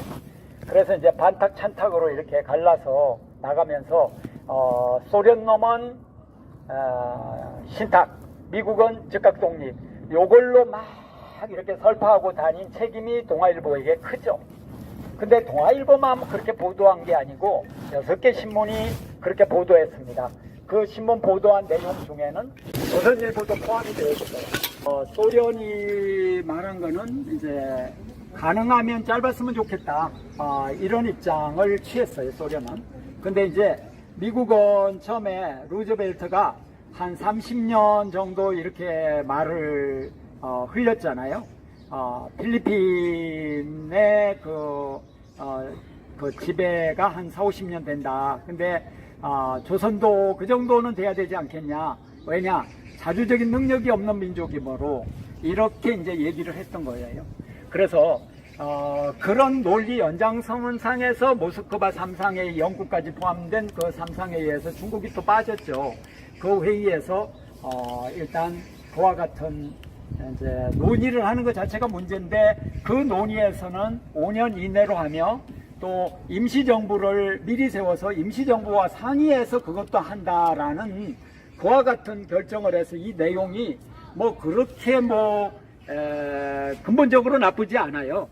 근데 임시정부를 우선 앞에다 뒀기 때문에 그래서 이제 조선의 그 당시 이제 진보 세력이나 이런 세력들은 임시정부를 먼저 세워가지고 나머지는 우리끼리 단결해서 해결하면 되겠다 이렇게 봤던 거죠. 근데 임시정부 이것은 쏙 빼고 나라를 팔아먹는 찬탁을 쟤네는 탁치를 해달라고 요구하는 세력이다. 이걸로 이제 몰기 시작했던 거죠. 근데 이 몰기 시작하는 세력이 그들이 친일 부역 세력인데, 근데 미국은 왜 그와 같은 일종의 보도 자료를 조선일보, 동아일보 또는 당시 남조선의 신문들에게 뿌렸는가? 그 뿌린 이유는 제가 볼 때는 굉장한 기회가 아닌가 하는 생각이 들어요. 이제 이러면 이런 걸 음모론이라 그래요. 그래서 제가 생각하기에는 그것을 이렇게 쫙 뿌리면 분명히 우익 극우 또는 친미, 친일 이쪽 세력은 반탁을 할 것이고, 그리고 소련과 관계가 있으니까 조선공산당과 아니면 여운형 세력 이런 쪽은 좀 친화성이 있잖아요. 이제 소련 이쪽 세력하고 사회주의 세력권에. 근데 그들은 이제 반대하지 못할 것 아닌가 이러면서 그러면서 그냥 그것을 툭 던진 거 아닌가. 그러니까 이제 그렇게 되니까 그걸 툭 받아가지고 셰파트한테 고기를 주면 죗감 물고 독약이 있으면 먹고 죽는 것처럼 이제 그렇게 던져가지고 이제 자기들이 지지하는 세력이 주도권을 잡고 전국의 주도권을 조선공산당과 여운형의 건국준비위원회 그리고 그 후신인 조선인민공화국 이런 세력들이 이렇게 만들게 하는 굉장한 기회가 아닌가 하는 저는 그런 생각을 개인적으로 해요. 근데 요거는 일단 그 전에 성조지에 요 내용이 나온 적이 있거든요. 그러니까 그것이 이제 돌고 돌아서 외신이 던져준다 이런 식으로 보도를 했는데 그 외신의 실체가 또 불분명해요. 그러니까는 미국은 이제 반을 확실하게 자기네가 차지하든가 아니면 전체 코리아 이쪽 지역을 주도권을 자기들이 확실하게 쥐고 가거나 이거 둘 중에 이게 하나였는데 그때는 이제 그런 이제 분단 이런 방향으로 나아가려고 하는 그런 세력이 그와 같은 공작을 한 거 아닌가. 저는 그래서 그런 의미에서 이것이 전형적인 가짜 뉴스를 조작해냈다 이렇게 봅니다. 그러니까 조선정판사 사건 조작한 거나 좀 맥락이 비슷하다. 저는 이제 이런 맥락에서 봐서 동아일보 오보 사건 이렇게 말하는 건 더 이상 얘기하지 않는 거로. 그러면 동아일보를 공격해서 동아일보가 모든 책임을 다 뒤집어 쓰게 되어 있어요. 그러면 미국 책임이나 이런 쪽으로 싹 다 나가고 우리 분단의 총기획 지휘자는 따로 있는데 동아일보만 죽일 놈 이렇게 나가는 동아일보 죽일 놈 맞긴 맞습니다. 분단을 위해서 5만 가지 다 했거든요. 근데 한 가지 더 얘기하면 정업 발언을 이승만이 46년도 6월 3일 날 합니다. 정읍에 가서 내 고향 정읍인데 가서 해요. 그런데 사실은 이승만이 정업 발언한 거는 전라도 지역에 가서 5월 달에 했거든요. 그건 안 알려졌어요. 6월 달에 이제 알려져 가지고 이게 이제 정업 발언이라고 들어보셨어요? 네. 근데 그 다른 기록을 보니까 한민당의 김성수가 자기네 내부의 회의를 하는데 4월 달에 남방만이라도 임시정부를 만드는 분단정부 계획을 끄집어내요. 근데 그게 그쪽 세력에서 사정없이 부결됩니다. 근데 그거를 2개월, 1개월 뒤에 또 2개월 뒤에 이승만이 전면화 이렇게 시켰죠. 그 시점에 미소 공의가 힘을 잃고 이제 유해된 거와 시기를 맞춰서 그 작업을 한 겁니다. 그래서 이승만은 아까 학살도 얘기했지만 가장 중요한 거는 분단을 총기획해서 실행을 한 미국이 가장 좋아하는 이런 행동을 했다고 하는 거 이걸 갖다 함께 평가를 해야 된다 이렇게 생각합니다. 자, 그래서 신탁통치 이주로 찬탁이냐 반탁이냐 이러는 게 아니라 통일 임시정부냐 아니냐 이제 이런 관점으로 봐야 된다. 근데 역사에 안타까움이 있어요. 저는 이제 제가 만약에 그 시기에 좀 있었다 그러면 제가 힘이 있다 그러면 저는 그냥 다른 세력과 똑같이 진보 자주민주 통일 세력이든 또는 조선공산당 세력이든 이 세력들이 차라리 그냥 반탁을 함께 외쳐버렸으면 어땠을까. 이런 그랬으면 그들이 곤란하지 않았을까. 근데 소련과의 관계, 그 국제적인 신의 이런 거 굉장히 또 조선공산당은 제가 볼 때는 순진하잖아요. 그래서 이제 그런 총전략기획사령부가 좀 없지 않았나. 그리고 또 남북이 따로따로 있잖아요. 이북엔 또 이북 세력이 있고 이남엔 이남에 조선공산당 세력이 있고 하니까 이거 조율도 어렵고. 근데 그 조율은 결국 이제 소련이 굉장히 영향력을 많이 미칠 수밖에 없었는데 이런 안타까움이 있어요. 근데 만약에 이재유 선생이 살아 있었다면 그분이면 또 20년대에 그 서울 청년의 그 누구죠? 김사국.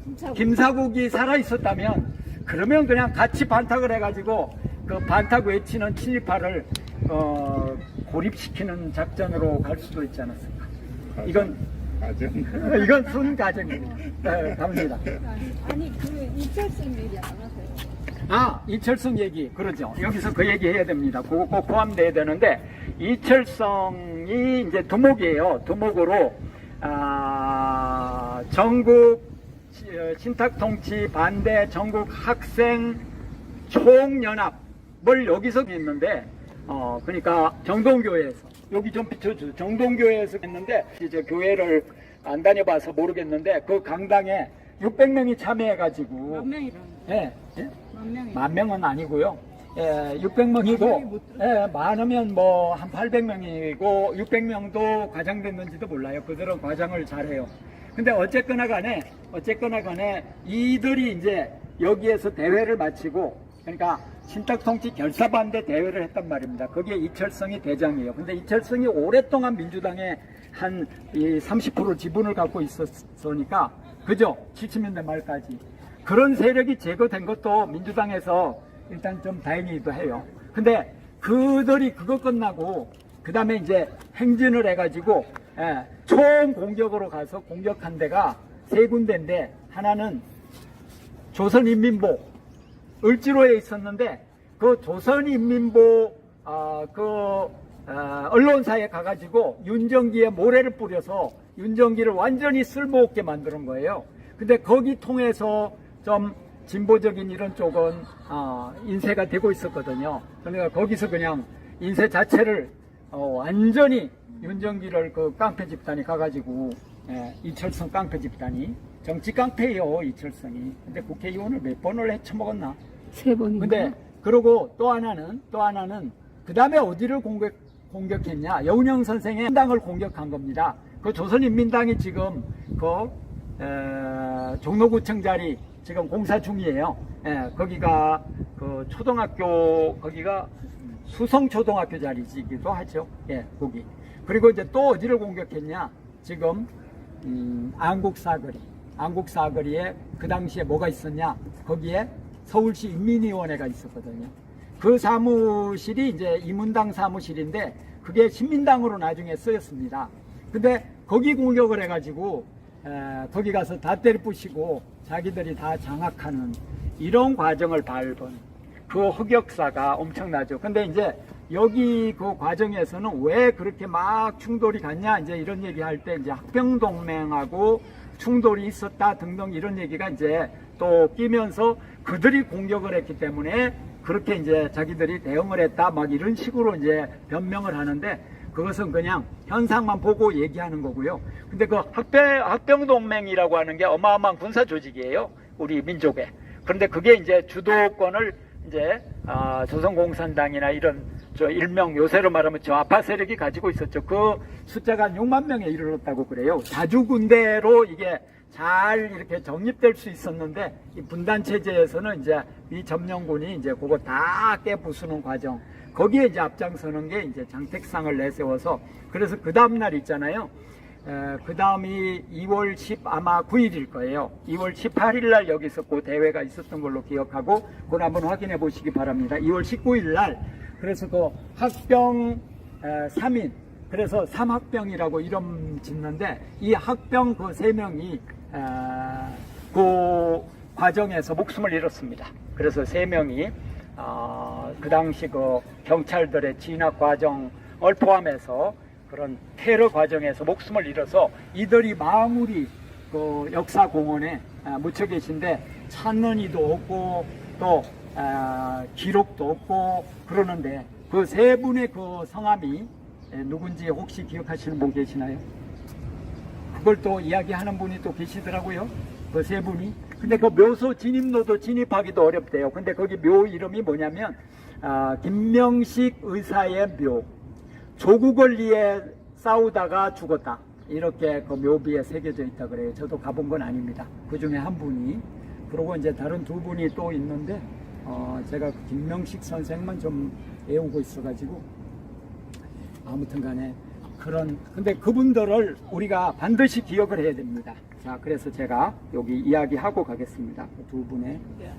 그 당시 학생 조직이 그 전폭적인 지지를 해준 사람이 김성수였다 얘기가 있어요.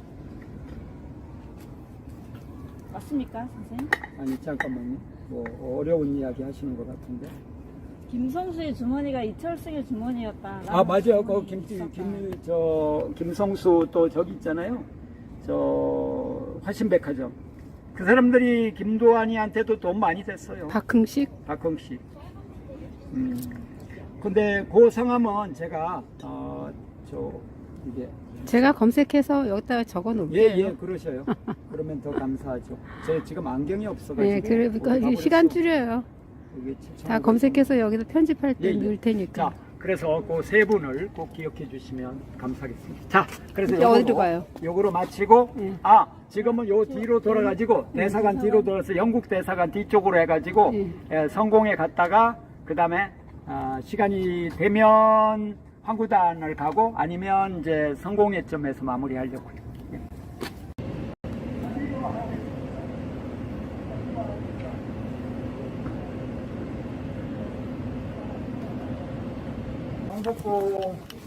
영국이 이제 처음에 조약을 갖다가 조선하고 이제 맺을 때 영국이 빨리빨리 안 맺고 계속 망설였다. 이제 그래서 아까 제가 요거 조금 이야기한 것 같기도 한데 안 했나요?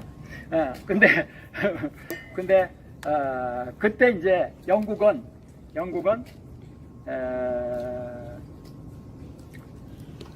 청나라하고 분명히 조약 비스무리한 것을 조선이 맺을 거다.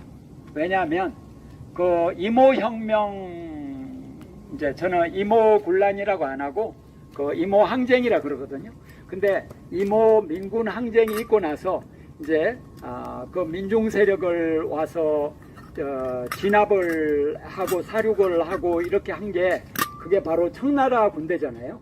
그러니까 청나라 군대가 이제 들어와서 이제 그런 역할을 했기 때문에 당연히 조선한테 강한 뭔가 그 대가를 요구할 거다. 이제 그건 누가 봐도 뭔가 그 국제 제국주의 질서에서 자기들이 공헌을 했다 그러면 반드시 차지해요. 예, 어느 나라나 제국주의는 다 그렇습니다. 그런데 그때 이제 아니나 다를까 조청 수륙 무역 장정이라고 하는 맺어요. 들어보셨어요? 조청 수륙 무역 장정이 무슨 뜻입니까?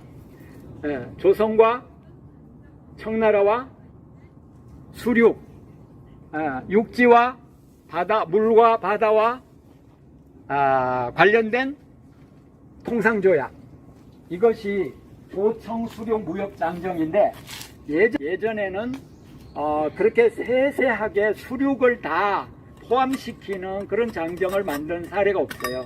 근데 육지도 바다도 전부 자기들이 무역할 수 있는 자기들 권역으로 인정해라, 이런 소리죠. 이제 그렇게 하면서 그 뒤에 이제 조약을 맺는 구체적인 내용에 서울 안에 이제 청나라가 진입을 해가지고 역할을 할 수 있는 근거 확보하는 걸 기다린 거예요. 그래서 그거 확보하는 거 보고 영국은 이제 우리하고 이제 조약을 맺자 이렇게 서둘러 가지고 그 혜택을 보면서 이제 이권을 챙기면서 맺었던 그 역사가 있죠. 그리고 이제 영국이 1차 영일동맹, 2차 영일동맹 이렇게 해가지고 처음에 미국보다도 영국이 우리나라가 제국에, 일본 제국에 먹히는데 제일 공헌을 한 겁니다.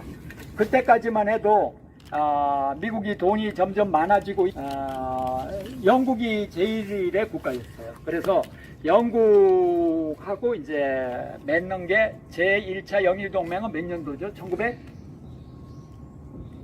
1902년도죠. 그리고 1905년 2차 영일동맹 맺고, 그러니까 제1차 영일동맹을 맺어놓고 그거 가지고 러시아하고 전쟁을 한 거죠. 그러니까 영국이 뒷받침해주지 않았으면 그러면은 감히 일본이 러시아 상대로 전쟁을 벌일 수는 없었죠. 러시아 국내 사정이 있었다고 하더라도. 그래서 그런 어떤 내력 속에 아까 말씀드린 점령이라는 것도 봐야 된다. 그래서 거문도 점령이라고 하지 말고 침략, 경복궁 점령이라고 하지 말고 일본 제국의 조선 침략 이렇게 봐야 되고, 러일 전쟁이라고 하지 말고 러일 전쟁을 빌미로 조선 침략, 조선 정북을 침략해 갖고 다장악했어요 그때는. 그래서 그때 사실상 식민 지배로 들어간 겁니다. 그리고 그 뒤에는 법률적으로 그걸 합리화하는 과정을 밟은 거예요. 그래서 그 와중에 이제 많은 목소리도 내고 했지만, 그래서 이제 요 말씀 드리고, 성공회는 그 자리 가보고, 그 다음에 나중에 이제 가고자 했던 저기 그 황공호하고 황구단은 이제 나중에 한번 직접 가보시기 바랍니다. 그 황구단은 원구단이라고 하는데 원형어로 생겨서 원구단이라고 불렀다 그래요. 근데 황구단이 옳은 말이다. 이제 이렇게 생각을 하고, 이제 그곳은 지금 조선 호텔이 되어 있는, 조선 웨스틴 뭐 무슨 호텔로 바뀌었대요. 그게 이제 나중에는 철도 호텔이 됐다가 이제 그게 이제 지금 일종의 민간으로 넘어간 그런 상황이죠. 그래서 근데 황구단 만들 때 이제 천제를 지내고 하잖아요. 그게 바로 아간파천 뒤에 이제 고종이 나와갖고 그거 한 건데, 그것도 굉장히 슬픈 역사예요. 왜냐하면 조선군이 그때 무력을 거의 갖고 있지 못했거든요. 그러니까 고종을 우리가 막 비판을 많이 하는데 무력을 양성하려고 굉장히 노력도 많이 해요. 그래서 무력을 일부러 양성 안 했다 이렇게 말할 수는 없습니다. 그런데 무력이, 그러니까 군사력이 없으니까, 군사력이 거의 없어요. 없으니까 누가 와서 치면 막 당하는 그런 상황이었단 말입니다. 그래서 심지어 루즈벨트가 이제 그 당시 루즈벨트가 대통령이었어요. 루즈벨트가 조선을 이제 일본에 이제 뭐 넘긴다 하는 그런 생각을 말한 게 이제 카스라 테프트 조약이고 그러잖아요. 그 사람 이름도 루즈벨트예요. 근데 이제 그 사람이 말하기를 조선처럼 저렇게 맥도 못 추는 나라는 본 적이 없다. 이렇게 말을 하면서 자기 얘기를 합리화하거든요. 뭐라 그러지? 거기까지 이제 얘기고, 그 다음에 이제 대한성공회 거기 아까 제가 가본다는 데 가고 마무리를 하겠습니다. 신원지는 민중 자신이죠. 그렇게 따지면. 그러나 이제 이런 기록이 이렇게 이 자리에서 민주화에 뭐라고 써져 있나요? 종을 새 역사를 종을 42번 치고 예. 유이춘이 유인물을 뿌리고 위에 올라가서 그 종을 뭐 몇 번 치고 그 신호를 이제 그렇게 보내고 시작을 했어요. 왜 42번 쳤나요? 그분 나이가 42살이에요. 아니 그게 아니라 독립하고 42번 86년이니까 그렇게 있는 거지. 그 선생님께서 또 역사를 많이 알고. 유시민이 그래도 어쨌거나 당시 6월 전쟁 때는 전선이 아는 데가 없으니까 모든 곳이 이제 진원지라고 했죠. 그래서 이제 요걸 이렇게 간단히 볼 수 있습니다. 이 지하에 되게 잘 돼 있어요. 저 낙골당이. 무덤이 있어요. 네, 낙골당이. 유일하게 무덤이 안에가 뭐 있어요? 있는 무덤이 안에 바닥에 밑에 내려가면? 예. 여기 신자들 낙골당도 새로 만들어서 아주 잘 돼 있어요. 전쟁의 상흔이 이렇게 남아 있습니다. 그러니까 한국 전쟁 때 미국에서 온 세력처럼 종교 시설이나 어떤 시설에 아마도 비워라, 진발을 하겠다. 뭐 그러면 되게 뭐 포고령 백소 이런 식으로 군사 조직이 되게 하죠. 그래서 그때 뭐 그런 어떤 자신들이 규정을 했던 그 규정에 따라서 이곳을 즉시 비워라 그러든지 내일 몇 시까지 비워라 이제 이렇게 얘기를 했겠죠 아마도.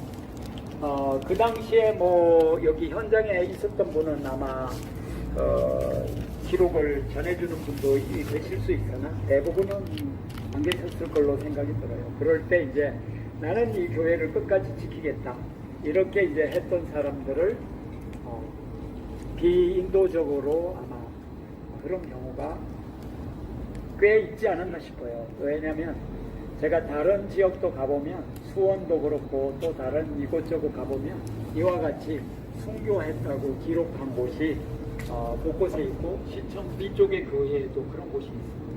그걸로 봐서 우리는 이제 이 공산당 나쁜 놈들 죽일 놈들 이렇게 이제 보기보다는 민족의 엄청난 상황으로 보고 결국은 이제 나중에 이제 통일이 된다거나 이렇게 된다 그러면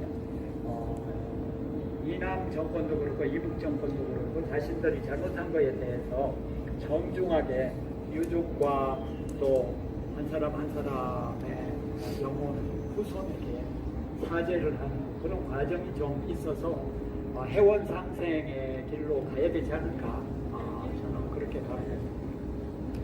근데 저는 뭐 이 자리에 만약에 있었다 그러면은 교회를 비워라 그러면 저는 그냥 빨리 어디로 가지 않았을까 이제 싶은데 또 신심을 갖고 이 자리를 지키려고 하는 분들은 또 그게 아니고 또 이제 종교 신념의 자유 이것은 전 보장이 돼야 된다고 생각이 들어요.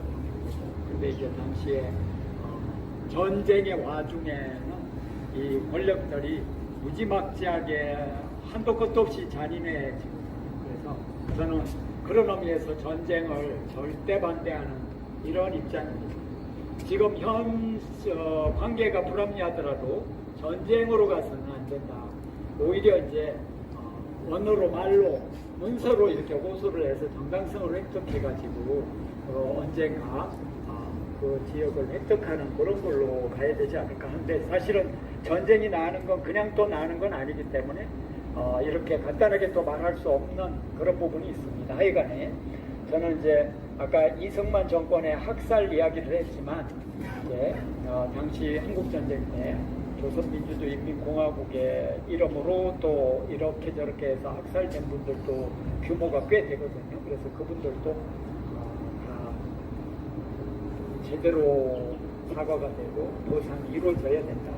그러는 한국의 그 정권이 먼저 사과를 해야 돼요. 왜냐하면 자국민을 못 지켰잖아요. 그래서 근데 지금은 그런 정도까지는 좀 가려고 하는 것 같습니다. 가지는 못했고 그 진실화해위원회도 그 일환인데 그게 지금 연장이 돼야 되는 게 지금 필요한 것 같아요. 네, 그래서 그런 과제가 있습니다. 근데 어쨌거나 간에 억울한 사람 또는 학살돼서 고통받는 사람 그 후손들의 그 한이 맺히지 않고 결국은 조금씩 풀려나가기를 바라는 마음 이 자리에 섰습니다. 그래서 가겠습니다. 오늘 요거 맞은편에 있는 프레스 센터 옆에는 서울신문 보여요. 신문인데 네. 저게 신몇 층으로 둘이 나눠서 쓰는 거예요. 네네네. 한 반반이다 이렇게 생각하면 프레스센터랑 서울신문. 근데 여기가 무슨 터였다고? 매일신보, 매일신보. 그 다음에 또 하나. 경성일보. 경선일보? 최 선생님, 여기 서울신문 여기 프레스센터 그 건물이 뭐 했던 자리라고 옛날에? 매일신문 신보라 그랬나요? 매일신보. 대한매일신보를 이제 어떻게 해갖고 그걸 못 나오게 해가지고 예. 자기들이 사들이는 형식으로 경성일보의 부속 회사로 만들어 놓아요. 경성일보 자리기도 하고 매일신보 자리기도 하다. 근데 아무튼 이 자리는 매우 중요합니다. 그건 나중에 더 길게 얘기해야 되고요.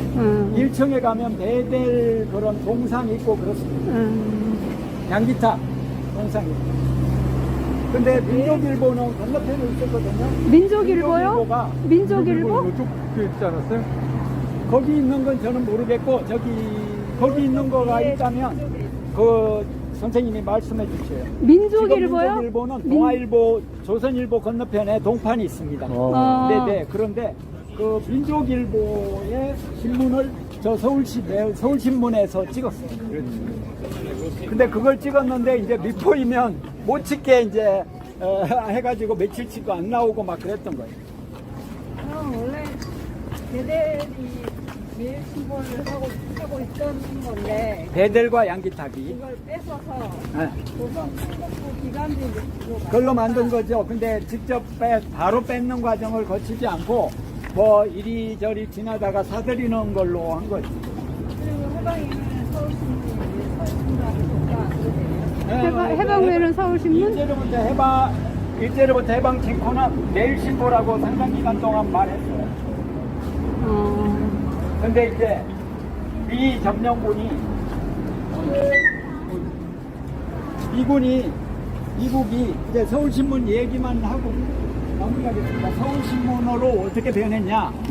매일신보로 이제 저 신문이 일제로부터 해방 이후에 간행이 되면서 논조가 굉장히 건강해졌어요. 왜냐하면 여운형 이쪽 세력이 주도권을 잡은 거거든요. 매일신보가 건강해졌어. 그러니까 일종의 그 기자들 노동자의 자주관리 회사처럼 돼 나가는 기운이 있어갖고, 근데 그 조선총독부가 그런 거 뭐 막 그냥 깨부시려고 시도하고 했으나, 그렇지만 이제 그곳에 있는 사람들이 건강하게 흩어지지 않고 대열을 이루고 있었죠. 그래서 결국은 미 군정청에서 조선인민공화국은 불법 그 참칭하는 조직이다 하면서 여운형 선생을 여운형이라고 특정하지 않고 엄청나게 욕을 한 그런 성명을 냈어요. 미 군정청에서. 그게 10월 10일입니다. 이제 그렇게 냈는데 그걸 보도하라고 보도자료를 뿌렸는데 보도를 안 했어요. 매일신보가. 이건 보도 가치가 없다 했더니 이제 밉보인다고. 그리고 이제 다른 데도 거의 괜찮은 신문은 다 안 내보내버렸어요. 대단하죠. 그랬더니 이제 미 군정청이 뿔따구가 나는 거야. 이 조선에는 전부 신문이 아니라 쓰레기들만 있다 막 이런 식으로 군정청 쪽에서 막 욕을 해대더니 결국은 이제 매일신보를 확 바꿔가지고 일종의 국유화하는 거예요. 그래가지고는 그때도 뭐 국가 소유 비슷하긴 했는데, 그러나 그냥 자기들 그냥 기관지처럼 저걸 만들면서 서울신문으로 이름을 바꿔버린 거죠. 그래서 언론 흑역사의 대표적인 사례가 미 군정청의 그런 탄압이면서 서울신문입니다. 그리고 이제 다른 신문 탄압은 깡패들이 해요. 아까 말한 그 깡패들이, 그 서북청년단만이 아닙니다. 특히 김도한 깡패 세력은 어마어마해요. 그것들이 분단 정권 만드는데 제일 공헌자라고 생각이 들어요. 그 우둔머리는 조병욱이고, 장택상은 뭐 제가 거기 그 보내드리는데 장택상 형 얼굴도 보내줬거든. 엄청난 친일파예요. 장택상 그 형이. 아버지는 사살당했는데. 아버지는 사살당했죠. 그래서 장택상을 개인적으로 좀 이해한다니까요. 장성은 엄청난 그 사람이 친일파. 당시에 그 도지사를 하고 엄청난 친일파죠. 그런데 그 사람은 나중에 또 분자금도 또 일부러 또 좀 냈대. 양다리 걸치기를 했다는 비판이 이제 있는데, 어쨌거나 그리고 또 장택상은 또 따님이 또 좀 좌파스러운 인물이기도 했죠. 아무튼간에 더 얘기하면 끝도 없어서 여기까지 하고요. 자, 선생님들 함께 해주셔서 너무나 감사합니다. 예.